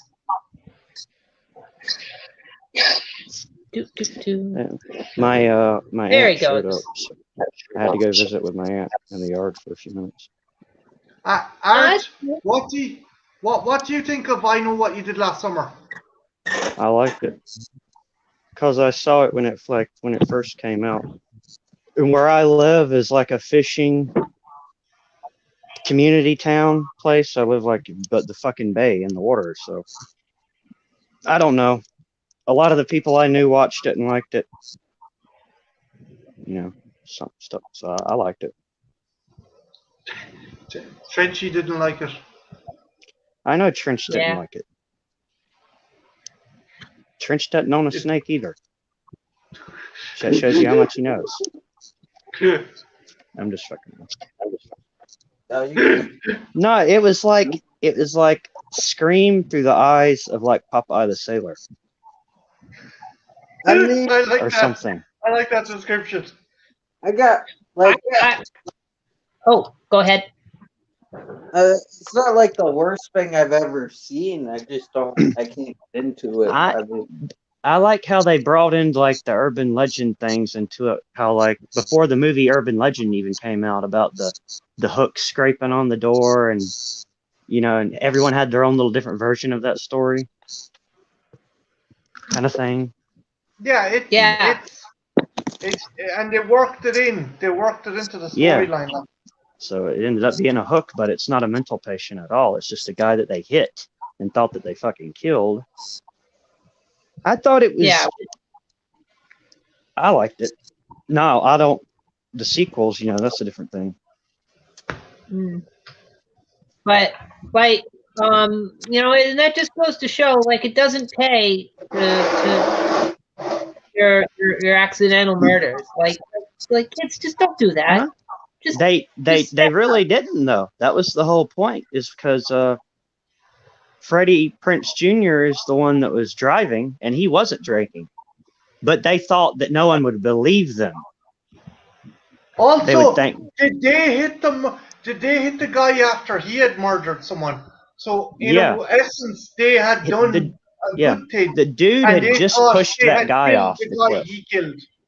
And it also is, why the fuck was the dude in the middle of the road, not wearing any reflective clothing, at like 3 a.m?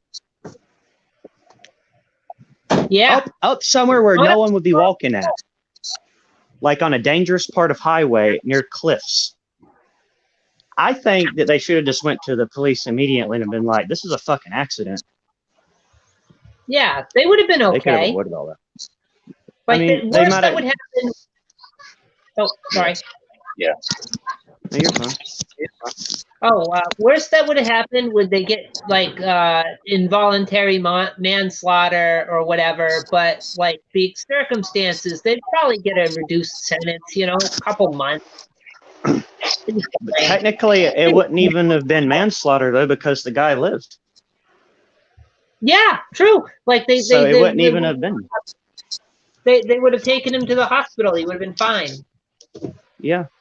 Even without medical care, the dude lived completely. So, I mean, they threw him in the water and he still lived. Does Leonard from the Big Bang Theory get fucking killed in this? He gets a hook into the chin. Yeah. I remember. That was a cool kill. Because he was an arsehole. It's funny seeing him in a role like that. Like, it's totally different than his Big Bang Theory shit. Like, your fucking shit don't stink. Don't touch me, you quarterback punk. I'll call the cops on your fucking ass. Like, whoa, this is the Big Bang.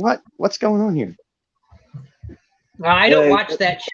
I think it's dumb, but no problem for anyone like that. Like, you're all cool if you do it. I didn't realize I used to watch it. Then my mom got into it and turned around and goes, "Oh, that's like you and your friends." And I'm like, "Fuck you, Mom. Jesus Christ." So I stopped watching. It's a guilty pleasure of mine. I don't find it funny. That's my problem with it. I'm like, these aren't proper jokes. Well, that's because none of us are brain scientists or shit like that. We're not gonna get half this shit. No, like, making fun of nerds. Well, no, yeah, when they say nerds, they don't mean like movie and TV nerds. They mean like legitimate medical school fucking scientists. Oh nerds. Yeah, but they're like, they do the movie thing too, and half the shit they don't get right. Like, that's because they missed the point of the movie. They were too hooked on the science part. Well, the problem I'm having with it is not that I don't understand the jokes, but they're not really jokes, though. They're just Mm. trying to sound smart Look, it about. seems like one of them slick ways a school or a class tried to make a subject hip. And it's like, well, let's sneak it in this funny little show, and they tell the jokes, and it teaches the kids how to learn stuff. And it's like, no, just stop. Hey, kids, want to learn about physics? We're down with the physics. And it's like, look, nerds can be cool too. I feel like there's a lot of common. I feel like there's a lot of common knowledge about that stuff anyway. So it's like they're the ones that talk about how in Jaws the tank never would have blown up like that. It wouldn't have worked like that. Yeah, they tried ruining Indiana Jones. They had me like thinking, contemplating if Raiders of the Lost Ark was a good movie or not. It's like contemplating. It's a good movie. What the hell's contemplating? He said contemplating. You said contemplating. I thought he said see you next Tuesday as well, but no, he didn't. He said like, contemplating. It's a new kind of word. I'm contemplating things. Nope. Which means I might be a bitch about it and I might not. Oh.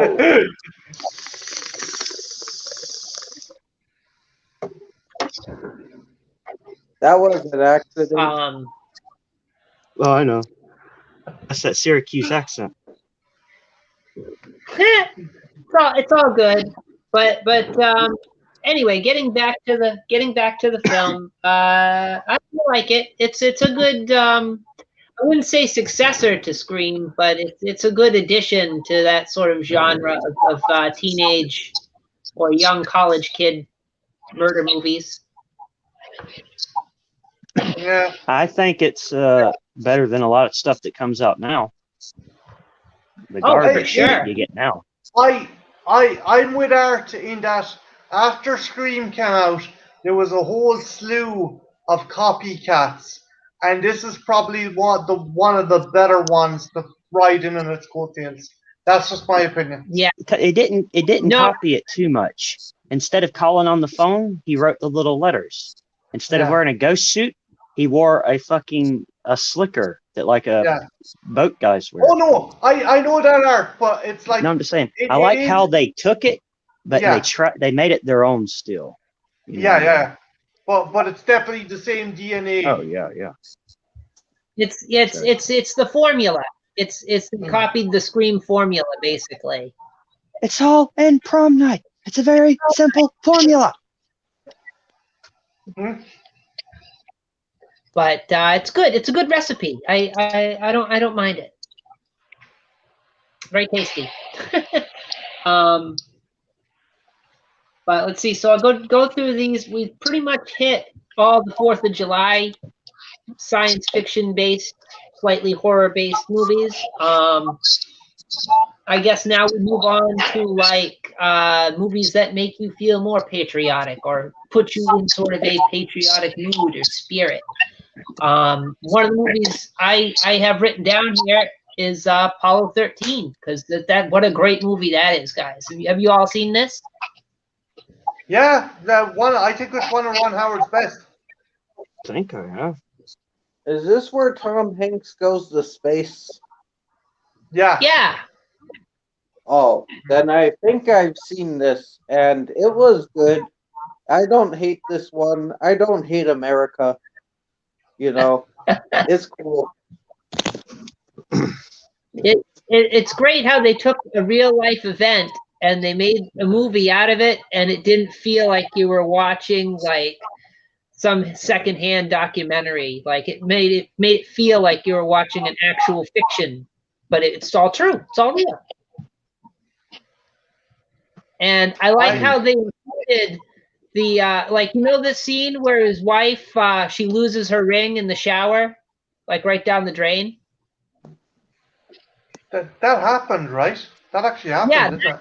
that actually happened to his wife in real life, which is kind of cool. They put that in there.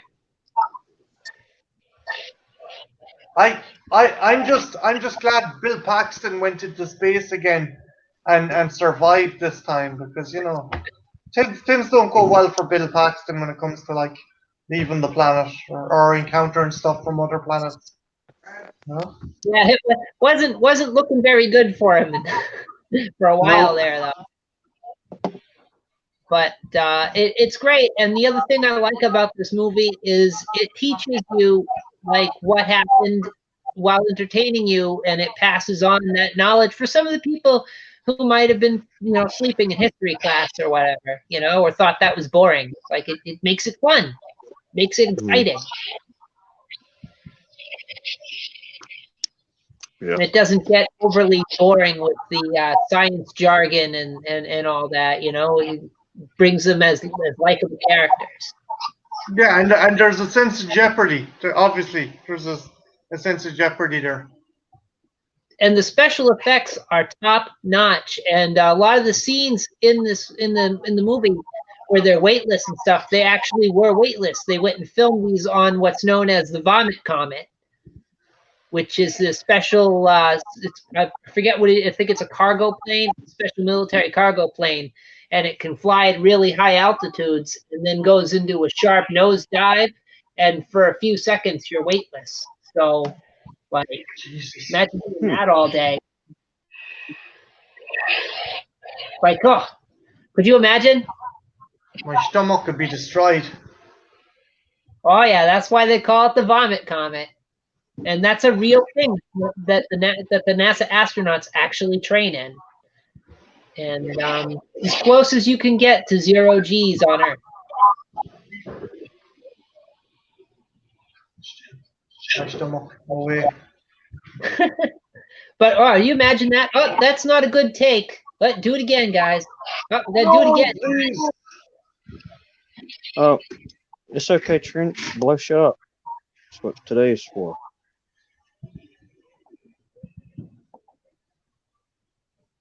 What's going on with Trenchy? He put in the back room that he'll be right back. His family's blowing shit up. Oh, Okay. cool. Enjoy. That's what today. Yeah, today is the good day for that. If it was any other day and he said his family was blowing shit up, I might be worried.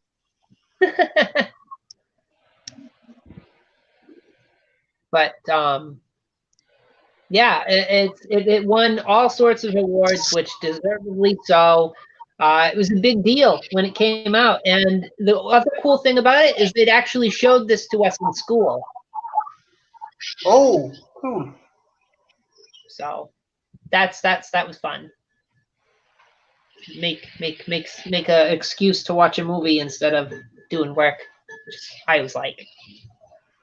Edutainment. It's education and entertainment. Simon said Can you tell us what the sleeve is, Sasha, so I at least know the movie? That way I can have an idea. Oh, the nudity. According to the guidelines, Sasha, for the sleeves, or not sleeves, for the sleeves, no, the guidelines on nudity on YouTube, as long as it's not presented in a way that's like for self-gratification, you guys know what I mean. No hand party over it. You supposedly can get away with for this is the 4th of July stream. Video your fucking fireworks going off if you need to. Yeah, yeah. He's like, I would show you, but I don't want to interrupt the stream. No, it's cool, dude. I'll make you big when you do it. It'll make something actually 4th of July. Give us a goog, because we're not allowed that stuff in Ireland. Yeah, exactly. If we saw that, we'd think the British are coming back and we'd have to fucking set them on fire again. The Americans are coming. The Americans are coming. The British are just afraid you guys will use it to blow them up again. Yeah. Why the fuck are the Americans coming? What do they want?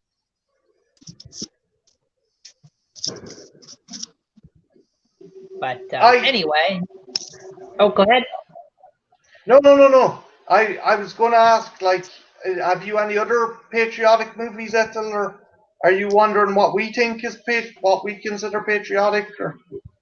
It's I have well, it's not really super patriotic, but I had Abraham Lincoln Vampire Hunter, which isn't a movie I'm like super into, but I felt like I had to mention it.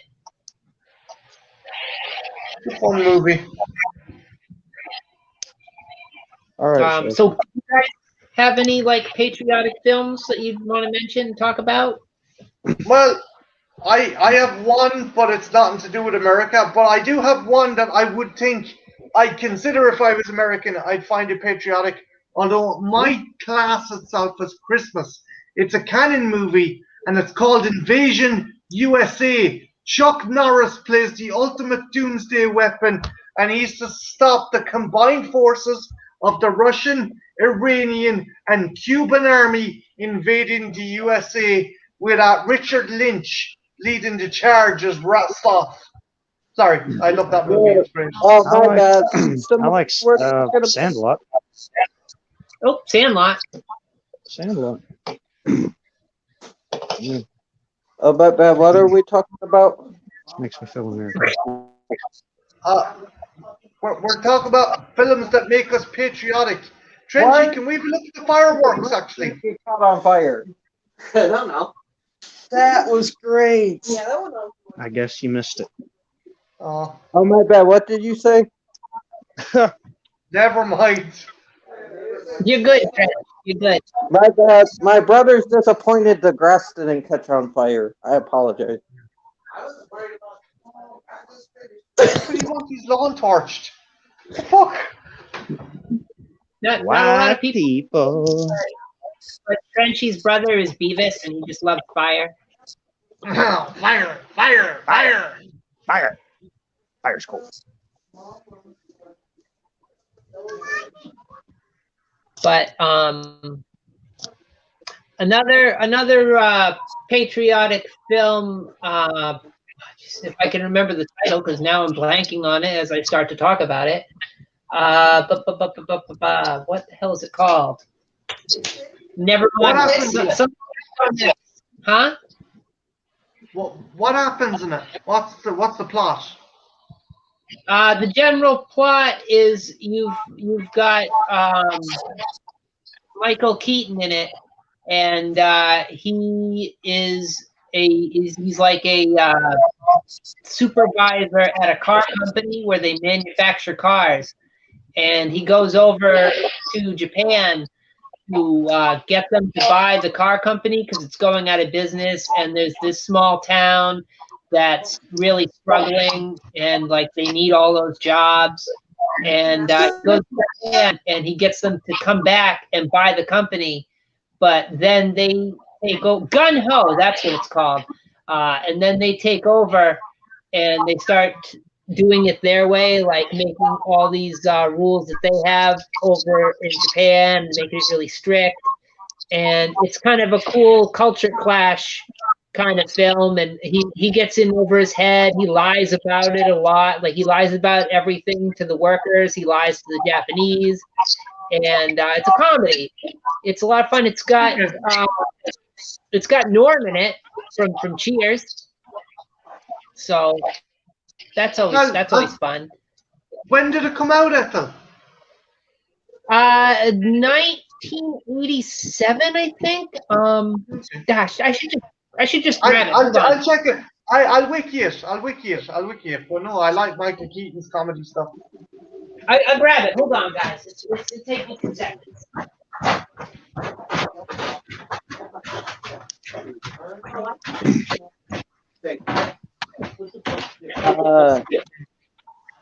If we're These talking fireworks about, are scaring the shit out of my dog. She doesn't know what to think. yeah, man, it's what they do. But it always sucks for the dogs because they don't know what's going on. She looks terrified.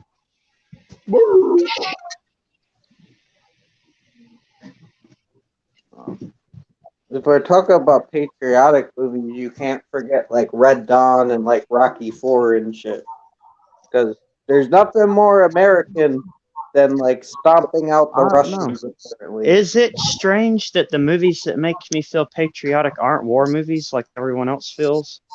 Like, Like fighting movies? What ones are you thinking of? So, like I said a while ago, like The Sandlot. That's Oh, fucking. dude.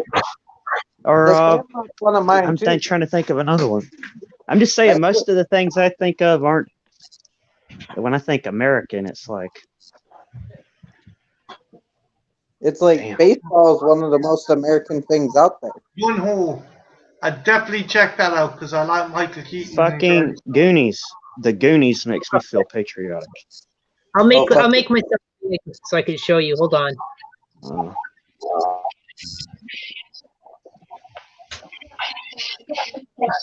We'll do it. There we go. Ron Howard.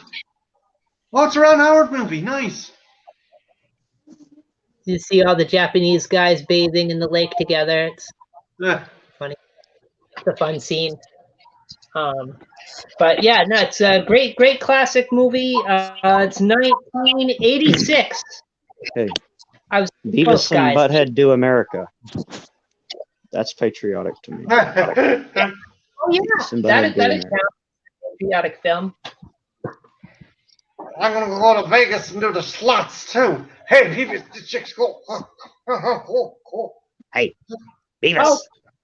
Butthead. Gotta show this because Chick like you know, sluts. fun America. disc art. I like how they have the cars instead of stars. They're little cars. That's always fun.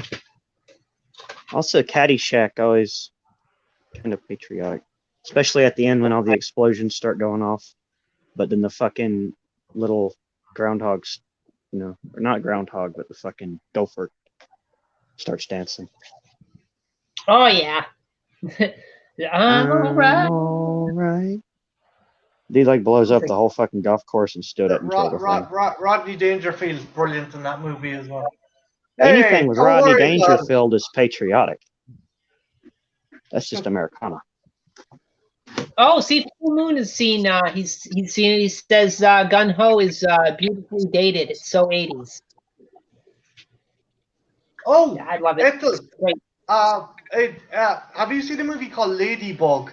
It's about a soccer team. Rodney Dangerfield is over but it's the best rendition of this woman's singing the Star Spangled Banner, and she's fucking tearing into it.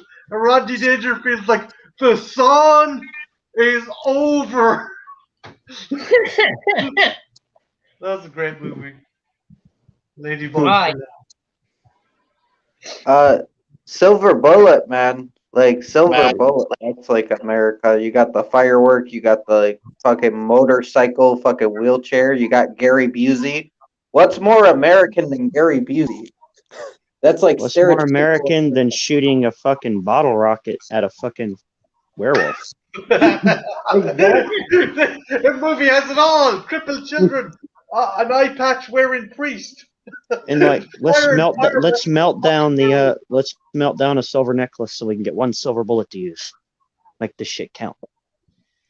And you give the gun to Gary Busey of all. Who's been drinking the whole fucking movie?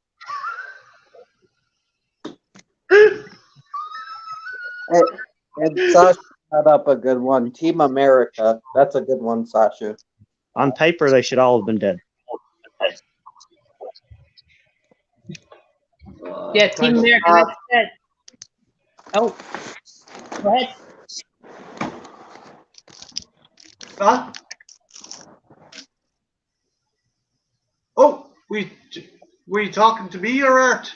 I just said go ahead. I accidentally was interrupting somebody, and I didn't want to keep doing that.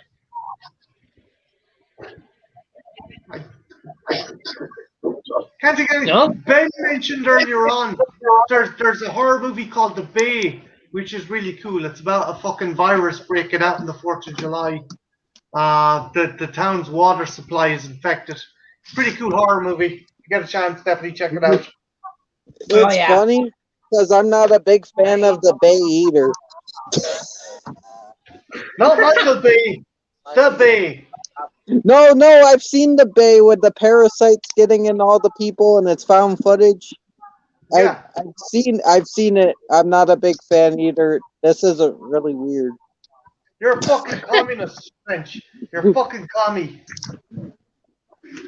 So I see Sasha's mentioned Patriots Day. Is that's John Cena, right?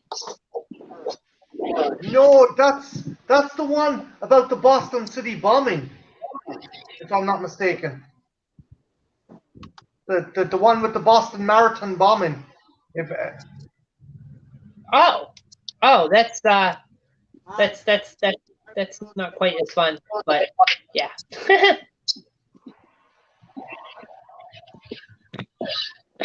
But yeah, there's quite a few like movies out there that fall into the more loose category of make you feel patriotic or remind you of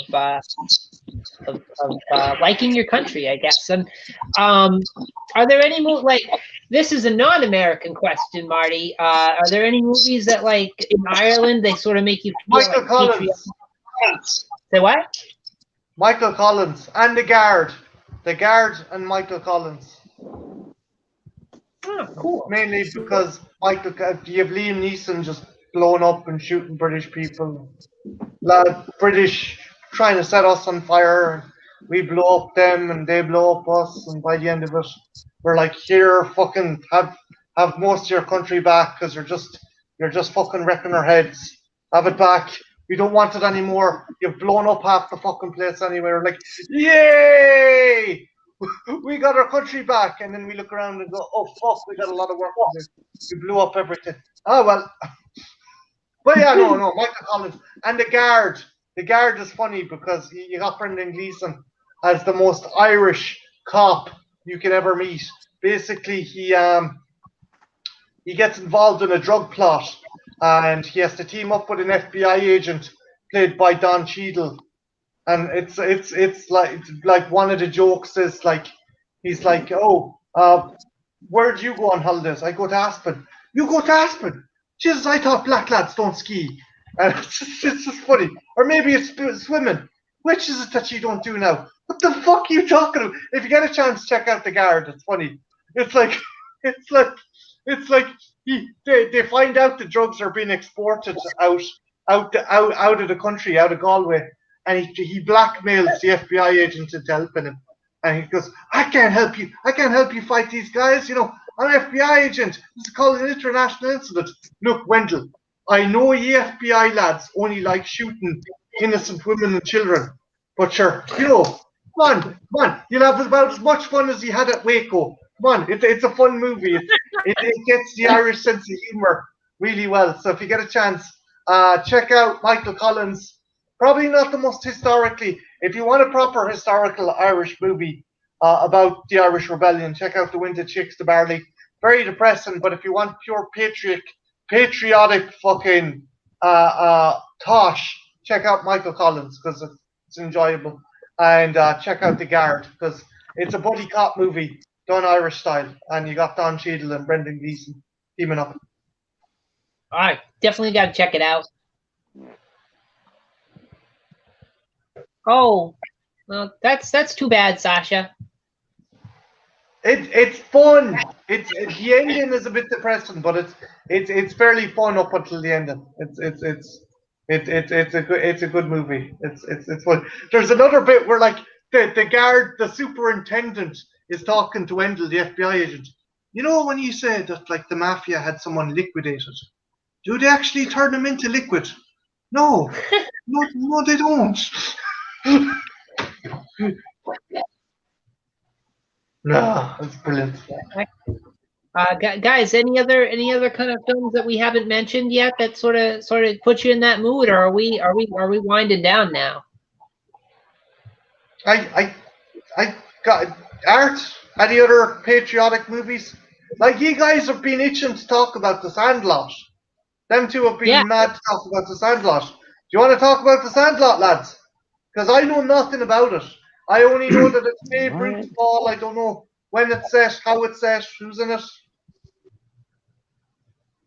The main thing to take away from the story is don't believe in like rumor and like the legend and urbanness and whatnot. Okay. The dog that they were afraid of was, it was, I don't know. It wasn't mean. It wasn't a vicious dog. Not really, no. They could have just went up, and the dude that supposedly owned the dog that would feed you to the dog was a nice old blind black guy who was just like, if you would have knocked on the door, I would have got the ball for you. Well, actually, I think it was James Earl Jones, was it? Yeah, and he was a baseball player himself, and he like gave him a ball. He replaced the ball that got messed up with one that was signed by like the entire team, not just Babe Ruth. Yeah. I used to think James Earl Jones was actually blind and I have this weird memory of actually like it's weird. It's fucking weird, like of reading about actors in school that were blind, and I swear James Earl Jones was one of them, or like blind celebrities. But apparently he's not blind. Yeah, no, he's not. Trench. He's not blind, Trenchy. Trench, it just No. means you've shifted from that universe where James Earl Jones is blind, and you've had the Mandela effect, man. It's That just probably. that's Actually, I that. always forget. I need to tell John about that because he might be interested in that. Yeah, that's that Bernstein's Bears universe. Jeez, it's a weird place over there. But And there's just the 4th of July scene where they have all the fireworks and shit going. That's Which like stands out. that's one of my. That's what I think when I think of 4th of July. I think of that. For scene. some reason, I picture Trench as the one kid, and he's like, every summer I watch her oiling and lotioning and tanning, and I can't take it anymore. And he like fucking fakes drowning, so she'll Jesus. perform CPR on him. I can see it happening. You mean Ooh, Squint? Yes. why? It's a good movie, man. I mean, like baseball. What's more American than baseball? I mean, baseball is the American pastime. I mean, people arguably football is more popular, but baseball is really sport. And the shoes at the end, they're guaranteed to make a kid jump higher and run faster. The PF Flyers. Yeah. He puts them on like a brand new pair just to like jump over the fence to grab the ball. Tequila. Oh, hmm like I mean, I was never a huge baseball fan, although I did like that movie. I'm trying to remember what it's called. The one where the kid breaks his arm and then he can throw like really fast fastballs, and he gets. Rookie of the year. Rookie of the year. James That's Joseph right. Gordon was that? Is that his name? Yeah. No, that's Yeah. not that kid. That's the movie I was thinking of. I That actually movie saw that. scares me. Oh, gone. He'll be back. But yeah, I saw. Oh, go ahead. No. Go on. Go on. I'll ask after. I was just saying, I saw that one at the drive-in, and that was a lot of fun. And I'm not even into baseball, and I liked it. So yeah, it's a fun movie. Check it out. It's not science fiction. Well, maybe it is, because I mean, normally you break your arm, you don't get super speed balls from that. I don't know, but Did Kevin Costner have mental issues, or did he actually talk to God and feel the dreams?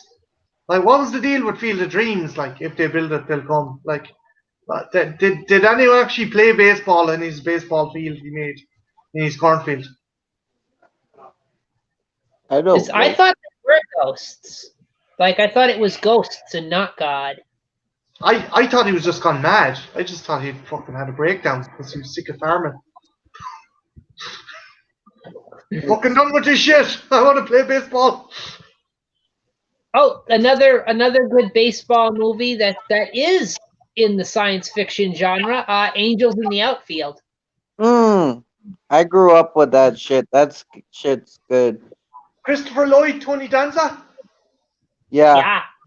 Christopher Lloyd's one of the angels, I think.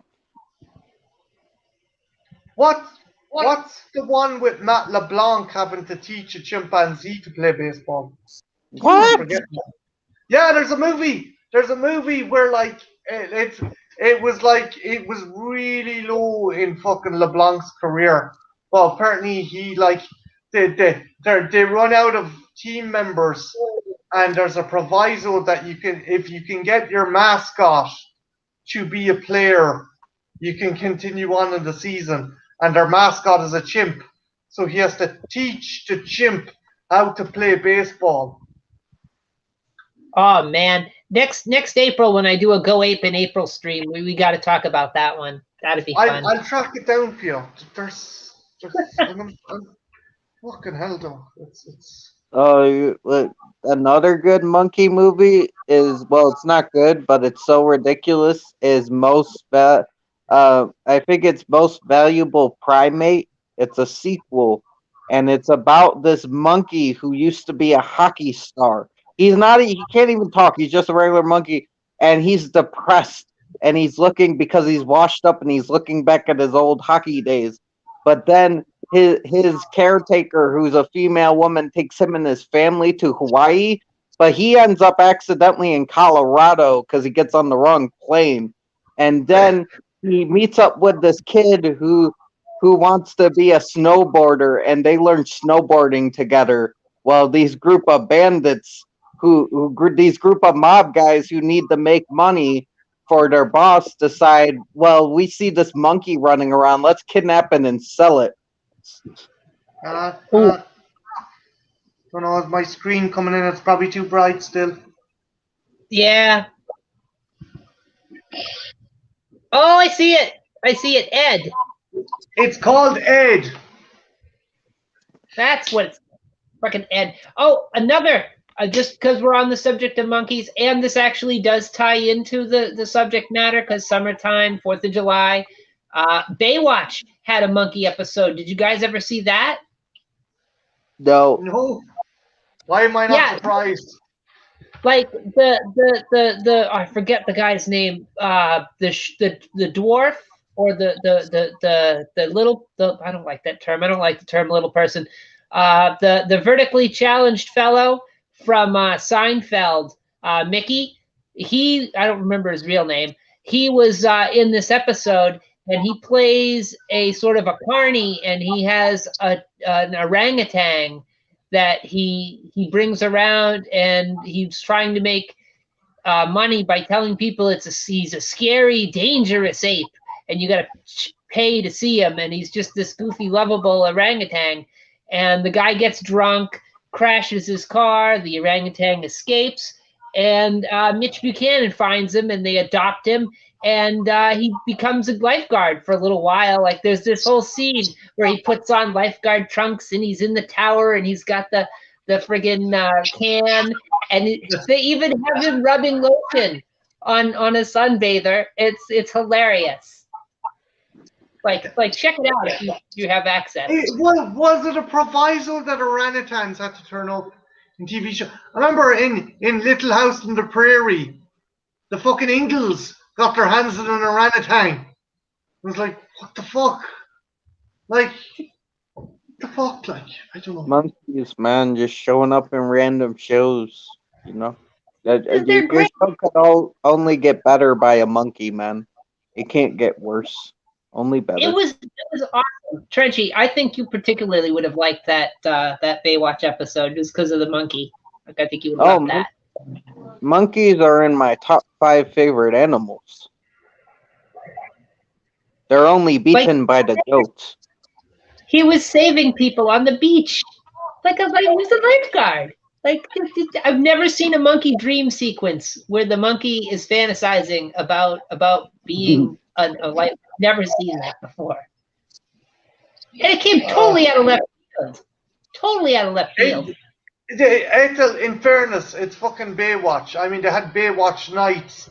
By the 3rd season, they turned it into a supernatural show where Mitch was fighting vampires and fucking aliens. I mean, Jesus Christ. I love that show. It's so much fun. Baywatch nights. Hi. Oh, we got a guest in the back room. It must be Art. Let's bring him back in. He's back for more. Here he is. Back by popular demand from the sunny beaches of Florida. Get in here. It's not sunny now. Well, it was earlier. I hope. It's been raining for days. Oh, man. Y'all hear that shit? Yeah. Yeah. Hell yeah. It sounds like it's landing on your roof. I know. My dog is like hiding under the computer desk at my feet. Poor doggies. Poor doggies. How actually, Ethel? How's Chumpkins dealing with all the fucking sound, noise, and shit? He's been sleeping all day. I had to move him when I went up there. I was like, what the hell? He doesn't care. He's like, I don't care. He snores too. He's a snorer. Frenchy, what about your promiscuous cats? How are they finding the artillery barrages? It probably turns them fuckers on. The kittens are like a little intrigued. Exactly. The rest of the cats don't give a fuck. Like, cause it's not as bad as other areas. Like there's some fireworks, but it's not like the whole neighborhood's doing it. Although one cat they climb into the ceiling, but that might be for another reason. I don't think that was before the fireworks. That's great, full moon. Cat. You shoot them off for an hour. It's great.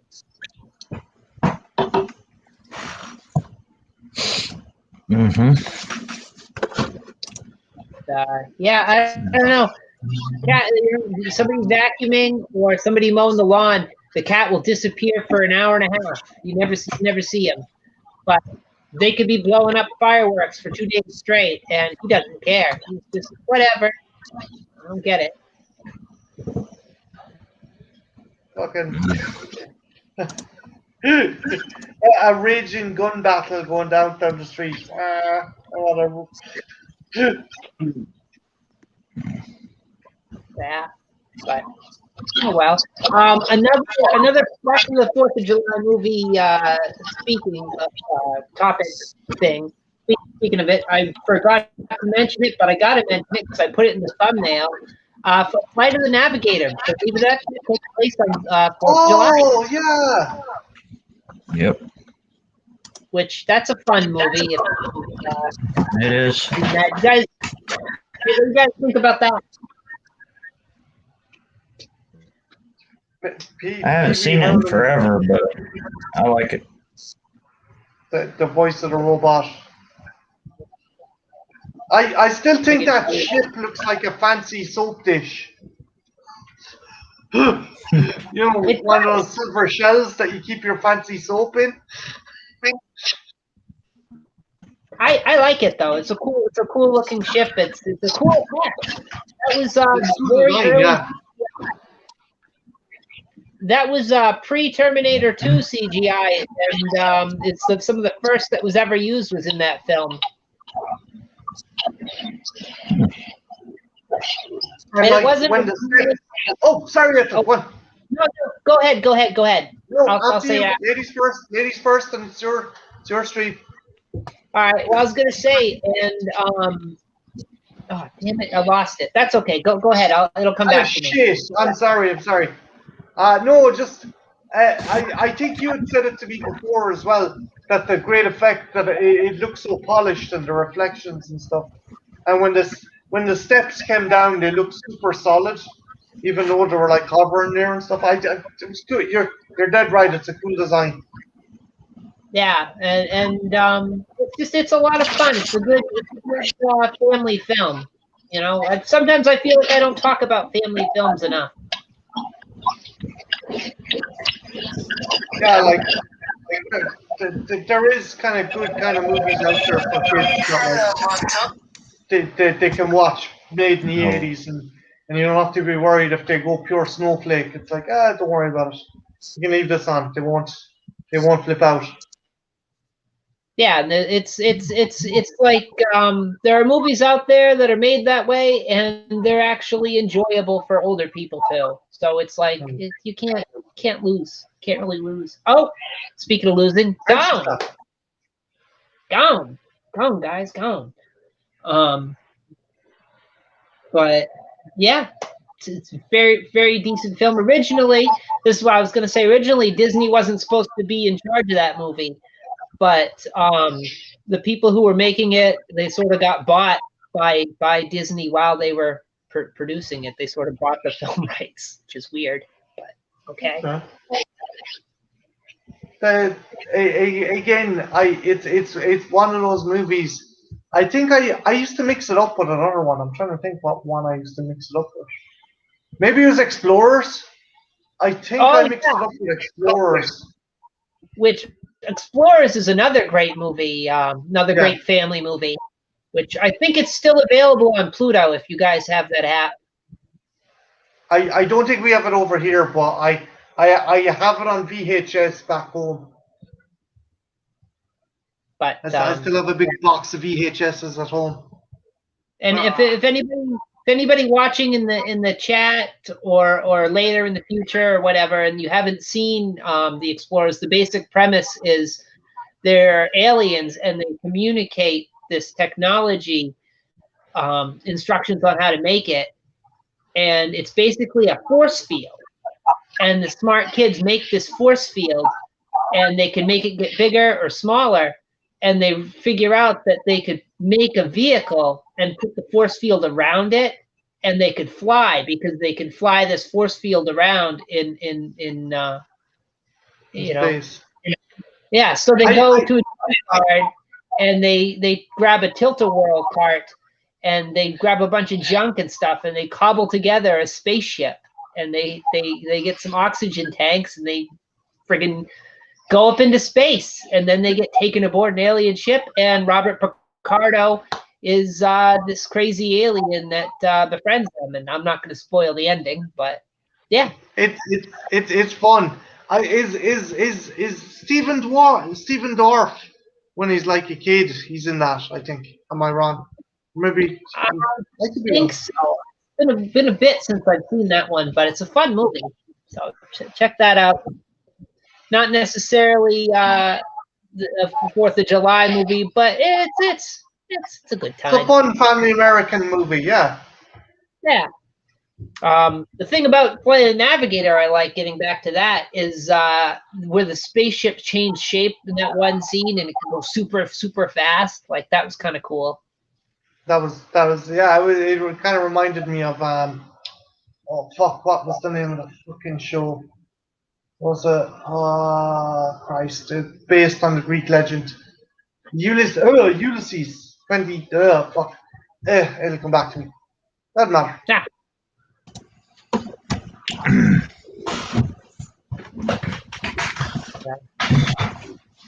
Oh shit. Always Where'd Trench go? TV in the voice of robot. That's fun. Have you seen Explorers, Art? Which one is that? A bunch of kids make a spaceship because they get instructions from aliens. I don't think so. Okay.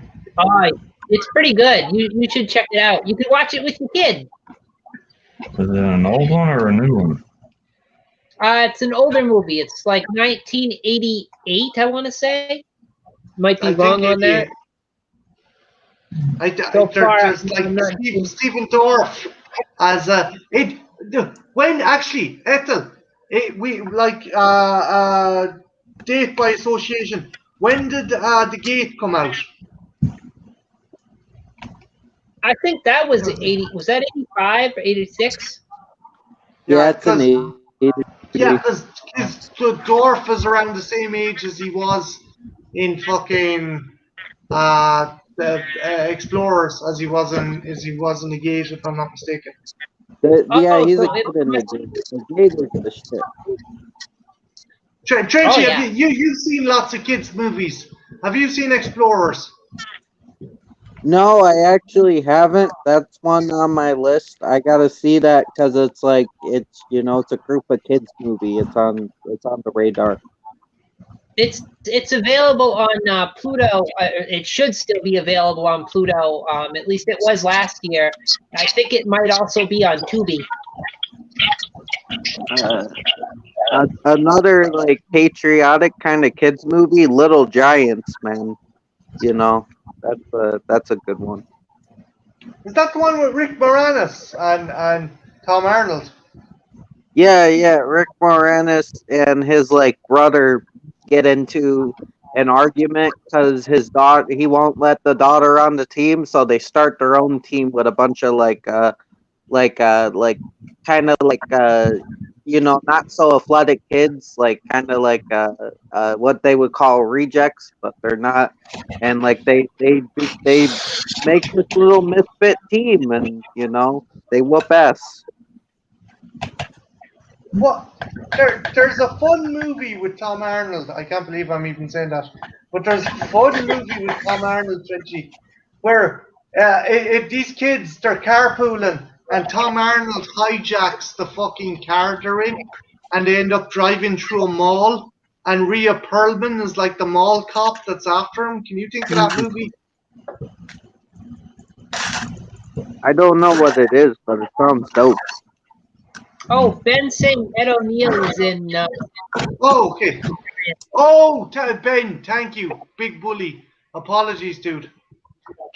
Yeah, he's the dude that gets tackled through the window. Or he tries to tackle the person and he goes through the window because he's an idiot.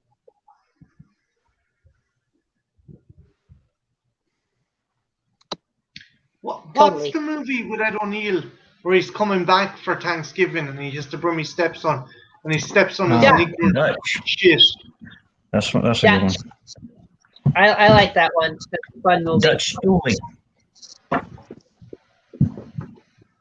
It's the kid from Can't Hardly Wait. Yeah. There's a brilliant bit. There's a big payoff in the end where they like have mutual respect for each other, but he still owes him being shot in the ass with the fucking BB rifle. That's a good one. Oh yeah. It's any movie with Ed O'Neill in it's usually pretty good. He's a good actor. It's kind of sad that like he got typecast as Al Bundy for the rest of his career, even though it's a great role. That's one of the greatest American father on TV. Is Al Bundy. Oh yeah, hilarious. It just the bit where the guy comes to the door and he goes, "Mr. Bundy, I think your wife took my gay husband. Let me get this straight. No offense." Some of the jokes are like priceless. Oh, the jokes no are. Ma'am. It's the fucking No Ma'am group is fucking. Yeah. And it like you could not do that. Like I don't think that's re-syndicated anymore on any channel because you could not. No, do it that. is. It what is. It's still Brave Soul has that on their channel. It's oh geez, I want to say it's the hell's it called? It's a Chicago station. It's on cable. Art, can you help me out? I feel like TBS had it for a little bit. TBS would show it. TBS I have the entire 11-season run in my box set. Oh, lucky! There wasn't more than 11. I bought that like a couple years ago, but I passed it up because there was something else I ended up buying instead. I forget what that is, but I'll get it someday. Love and marriage. Love and marriage. I think it was WGN or some station like that. That's or GN or WGN or something on cable. Mm-hmm. He would only want to make love to the wife whenever he just saw a hot girl. Peg, quick, get to the bedroom. He always had his dirty mags. He had his biggins. Psycho Dad! Psycho Dad! The TV show you used to watch. See him run with the gun. Psycho Dad! When he gets the toilet and he just has this big toilet in the middle of his living room and he's just sitting on it and shit. And he calls it his phone. Yeah. It's like, oh, Peg doesn't get any better than this. I like the one where they go on vacation at the supermarket because it's got AC. Yeah. And you never clean the grill because the ashes of yesterday is the flavor of tomorrow. And then they end up using, was it Marcy's dead mom or something as her ashes for the grill? Yeah. What was the thing? They Peg and Al take over from Marcy and her husband in a game show, and they're about to go on, and Marcy and him confronted and goes, "How did you find out your kids turned you in for a square meal?" There was a 4th of July episode of that show too, where he's like hanging out. I think that might even have been the grill one where they use the ashes, where he's like hanging out in a kiddie pool. Yep. Drinking it's a like beer. Kelly and Butter standing in the little like tiny kiddie pool. Like, whoa, this is fun. Like I love it at the end because Al's sitting in that. He's laying in the kiddie pool. And he's got his shirt off or whatever. He's got a beer, and he's got like water in his belly button. He's like, Yeah. But yeah, it's. I don't know. I don't know. You could definitely not make that show today. It's way too way too politically correct. It's like jokes are funny. Jokes that aren't politically correct are funnier. I'm sorry. I think context. I think context is important, and I know I've gone over this before. I am for people being treated with respect and not being an asshole and not talking about. But people have to realize it was okay for Al and them to do it because they weren't good either. I mean, they didn't even have food for the kids or them to eat. Yeah, Like, they Married with Children. Married with Children was kind of. They weren't as good. They weren't as better than anybody. Yeah.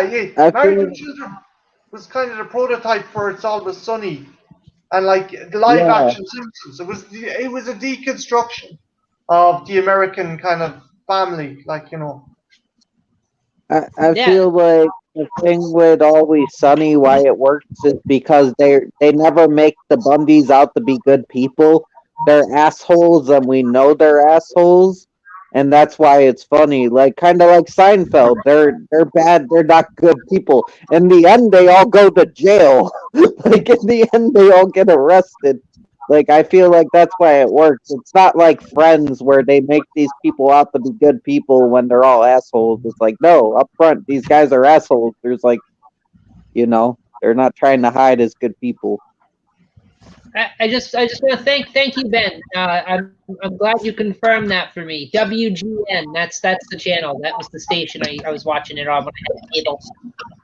Oh yeah. Last. They play it a lot too. They would play it for like 5 hours. Wasn't there an episode where a mall Santa was supposed to parachute into the mall, but then he did it into their yard and died on accident? And then like they accused of killing Santa, something like that. I think there was something like that. They did a fun Halloween episode. And it was like one Al had to play Santa. With Sam Kinison. Yes. Maybe. Yeah. There was one they did like a It's a Wonderful Life version where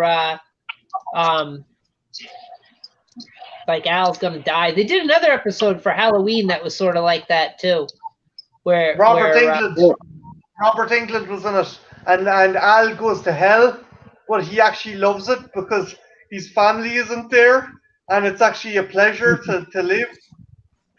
Well, the one I was talking about was Peg comes in and she's actually death, and she's got like jet black hair, and like the village people are in it, and yeah. I never seen that one. I gotta check it out. That one's a lot of fun. Because they crossed over with the 70s show, and Kelly had a rivalry with Eric's sister from that 70s show. Wait, what? When? You don't remember that? Yeah, Kelly Bundy had a rivalry with Eric's sister from that 70s show. Okay.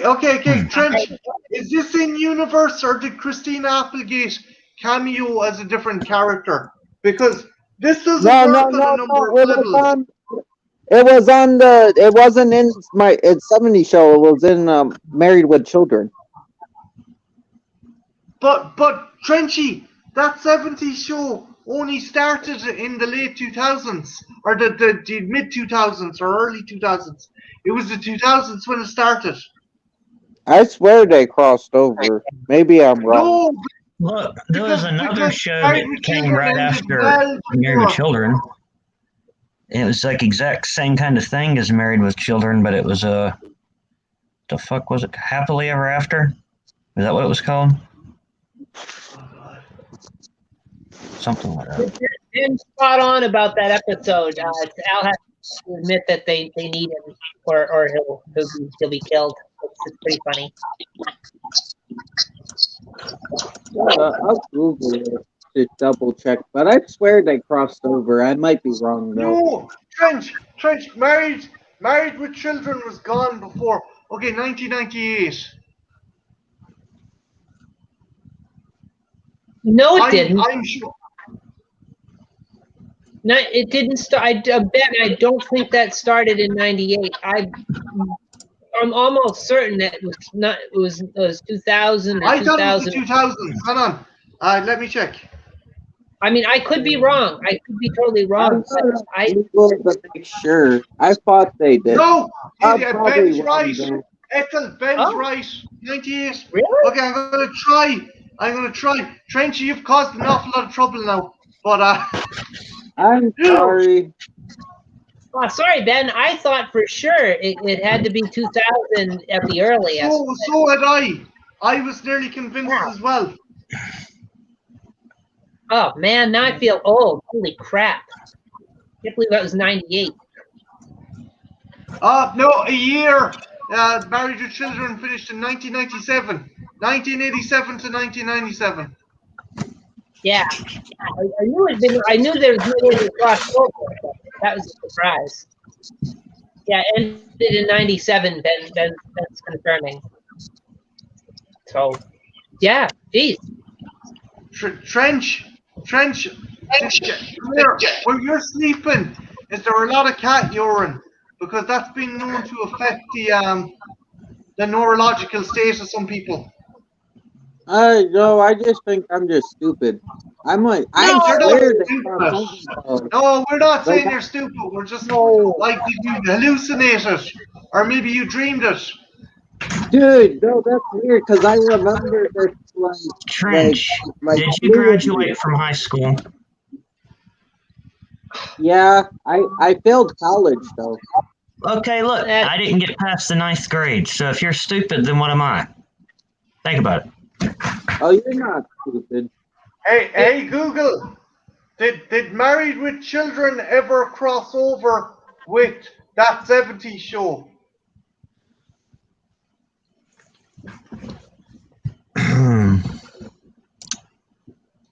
No. Nothing. I got nothing. It's okay, That's Trench. weird. You're from that Bernstein Bears universe, you know? In that universe, it must have went until '98, and they had the crossover.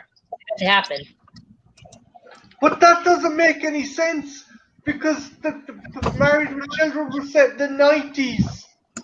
The late 80s, early 90s, and the 70s show was set in the 70s. That makes no logical sense. Sorry. I didn't say it made sense. I just that must be what happened, man. That's that Mandela effect. Damn it, Trench. What have you done to my brain? I don't know. What have I done to my brain? I don't know what's going on. I'm having like a midlife crisis. It's like my life has been a lie. Like first James Earl Jones and now this. Like Jesus Christ. You're not even at midlife yet. You're like at a quarter life. Ben brings up a good point. The Thyssen was in that show had a rivalry with Kelly. Could you be confusing her for what the hell's her name? Mila Donna Kunis. there? Or Donna, yeah. No, it wasn't Donna. It was Eric's sister. I thought it was the chick the Eric's Tiffany sister. Thiessen was no Kelly Bundy. No, Kelly Bundy is much greater. Oh, I'm gonna check. I know Eric's sister, the actress, died of fucking drug overdose. But sorry, random fact. But I'm gonna try and find the actress's name. Hang on a minute. That 70s show. I'll do a thing. I'll do a backwards thing. I'll wiki her filmography, and She had a we'll great get to the bottom of wardrobe. this. She had a great wardrobe in that show. I want it. There's no Yeah. way she could afford that on their cash flow in the show, though. There's no way she could afford those clothes.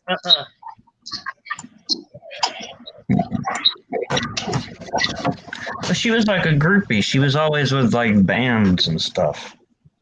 Yeah, well, she had that late '80s, early '90s like metal look, sort of, not or Yeah. rock metal, like not what we consider metal now in the day. Give that man, She looked like give that man a she's fucking from the microwave videos. oven.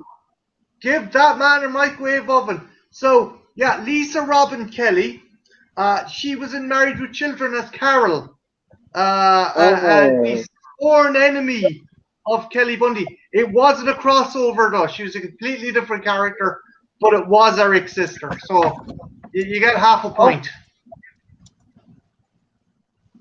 See, Trench,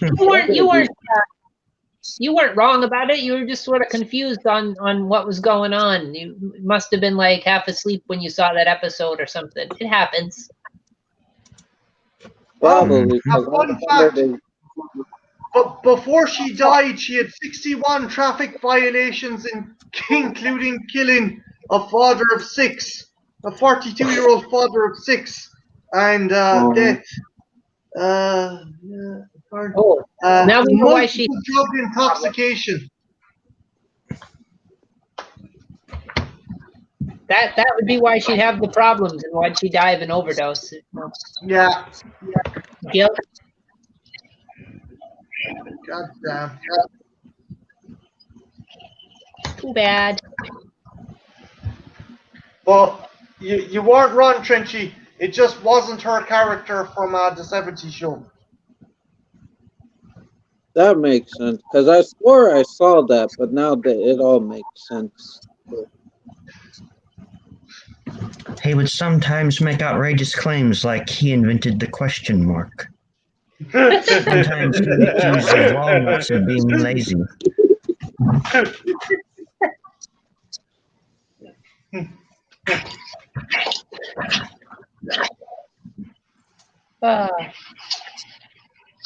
Good stuff, guys. Good stuff. So yeah, geez, you could probably do a whole stream on Married with Children. That's not really my channel's on. It's not really on brand for me, but there's probably do a whole stream on that. Jeez, a lot to do with that show. Wait, we get Trenchy to do that. Trenchy, you could do a stream on Married with Children. Okay. And how it may or may not cross over with the 70s show. Well, the thing is, what probably happened is I saw her, and I'm like, oh, that's like the chick the chick that's always hoeing about in that 70s show. Oh, Kelly Bundy's kind of a hoe, so it must be a crossover. No offense, but to hose. I'm offended. Well, some people see that as an offensive term, even though I think it's a badge of honor, but you know. How many holes have you done?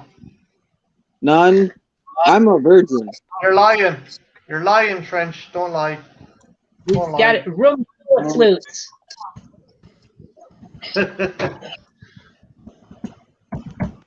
yeah, no. If you ever really do that stream, you gotta have Art on it because he's got the box set and he's got the quotes. So like, I gotta have him on there. Art's always invited. He knows that. Like Art's always invited to anything.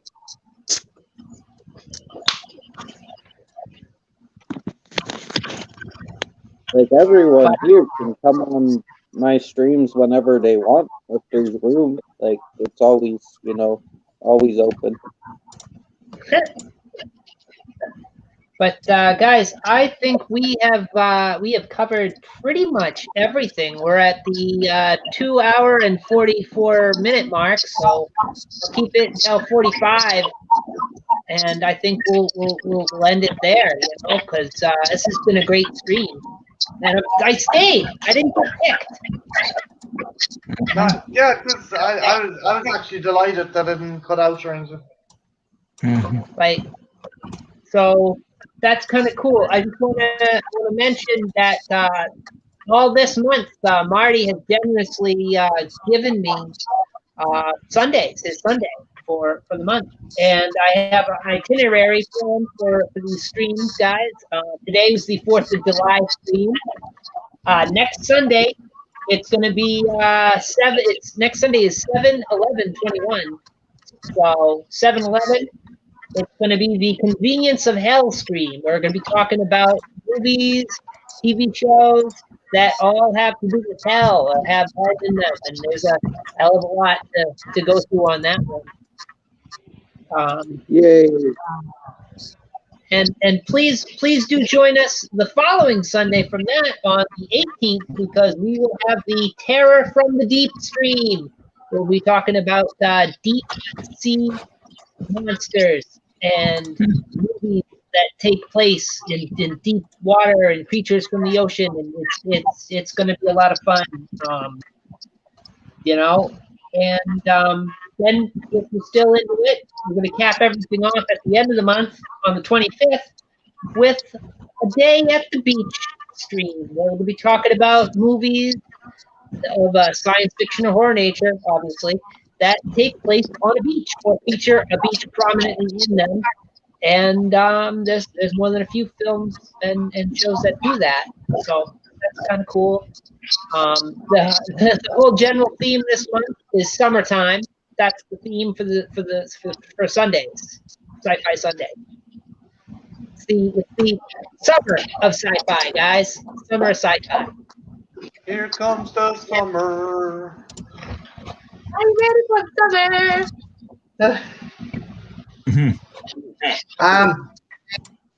Also, just a heads up, guys, if you haven't checked it out, check out Ethel's. Ethel generously participated in my anime tag. She done a really cool video. That needs a bit more traction. Also, Revy Reviews contributed to that tag there tonight, so check that out as well. Both Ethel's video and Revy's video are going to be on the playlist. And also, Ethel is at 78 subs. If there's people out there, let's get this awesome lady to fucking 100. Come on. Oh, yeah. Like it's only 22 more people. Like, give it a sub. It's like fuck it, like might as well. What else are you gonna be doing? You. Like it's No, I was just going to say, you could be watching Trenchy's oldie fans, but you can do that anytime. He's constantly uploading. Check out Ethel's channel and give her a sub. No, yeah, don't watch Ethel. Trenchy, what's the secret coupon word to get the 30% off on the OnlyFans? I know you changed it recently. I don't know what you're talking about. Yes, that was the word. The secret word is talking. So you go to his OnlyFans, you type that in, 30% off. Fucking deal of the century. I thought it was peg till you beg. I don't know. Maybe that was last month. I don't know. But I've been joined here today by Crash Picture Show Marty, so Trenchy, and my good friend Art down the bottom of the corner. Check these guys out.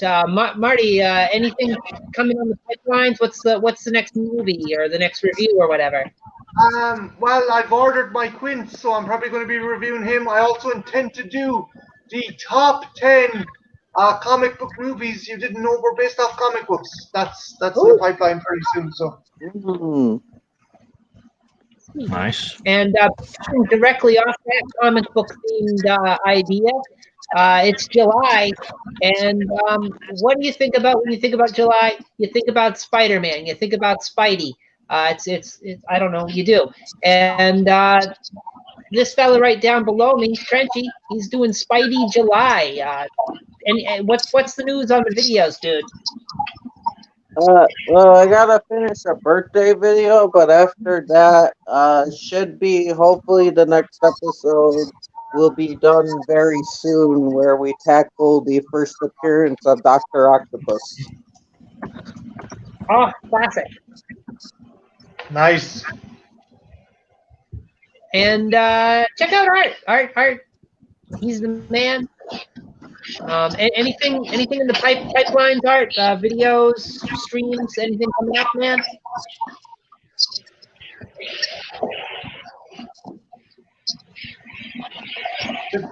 Just chilling, I'd say. That's all right. It's always good to have Art in the mix. He's on a lot of our streams, so that's cool. Cool to have him here. So yeah, I guess in summation, thank you everyone in the chat. I want to thank Ben Grimm, Full Moon, Kara, John Steele. Who am I forgetting? Sasha. Sasha was in there too. Big hello to Jen. I'll see you later. Oh, yeah. Jen's Reviews and Graves. Check their channel out. And thank you for joining me. If you enjoy this video, you enjoy the things I do, you like my content, leave a thumbs up. If you think it sucks, you don't want to ever see it again, make me stop, give it a thumbs down. And if you really like it, really enthused, subscribe. Hit the subscribe button. I could use it. I could use it. And if you, beyond that, you really like it, you want to talk to me, follow me on Twitter, @_Ethel @_Ethel_cross_ and say hi. But yeah, thank you for coming, and I'll see you guys next time. Bye-bye.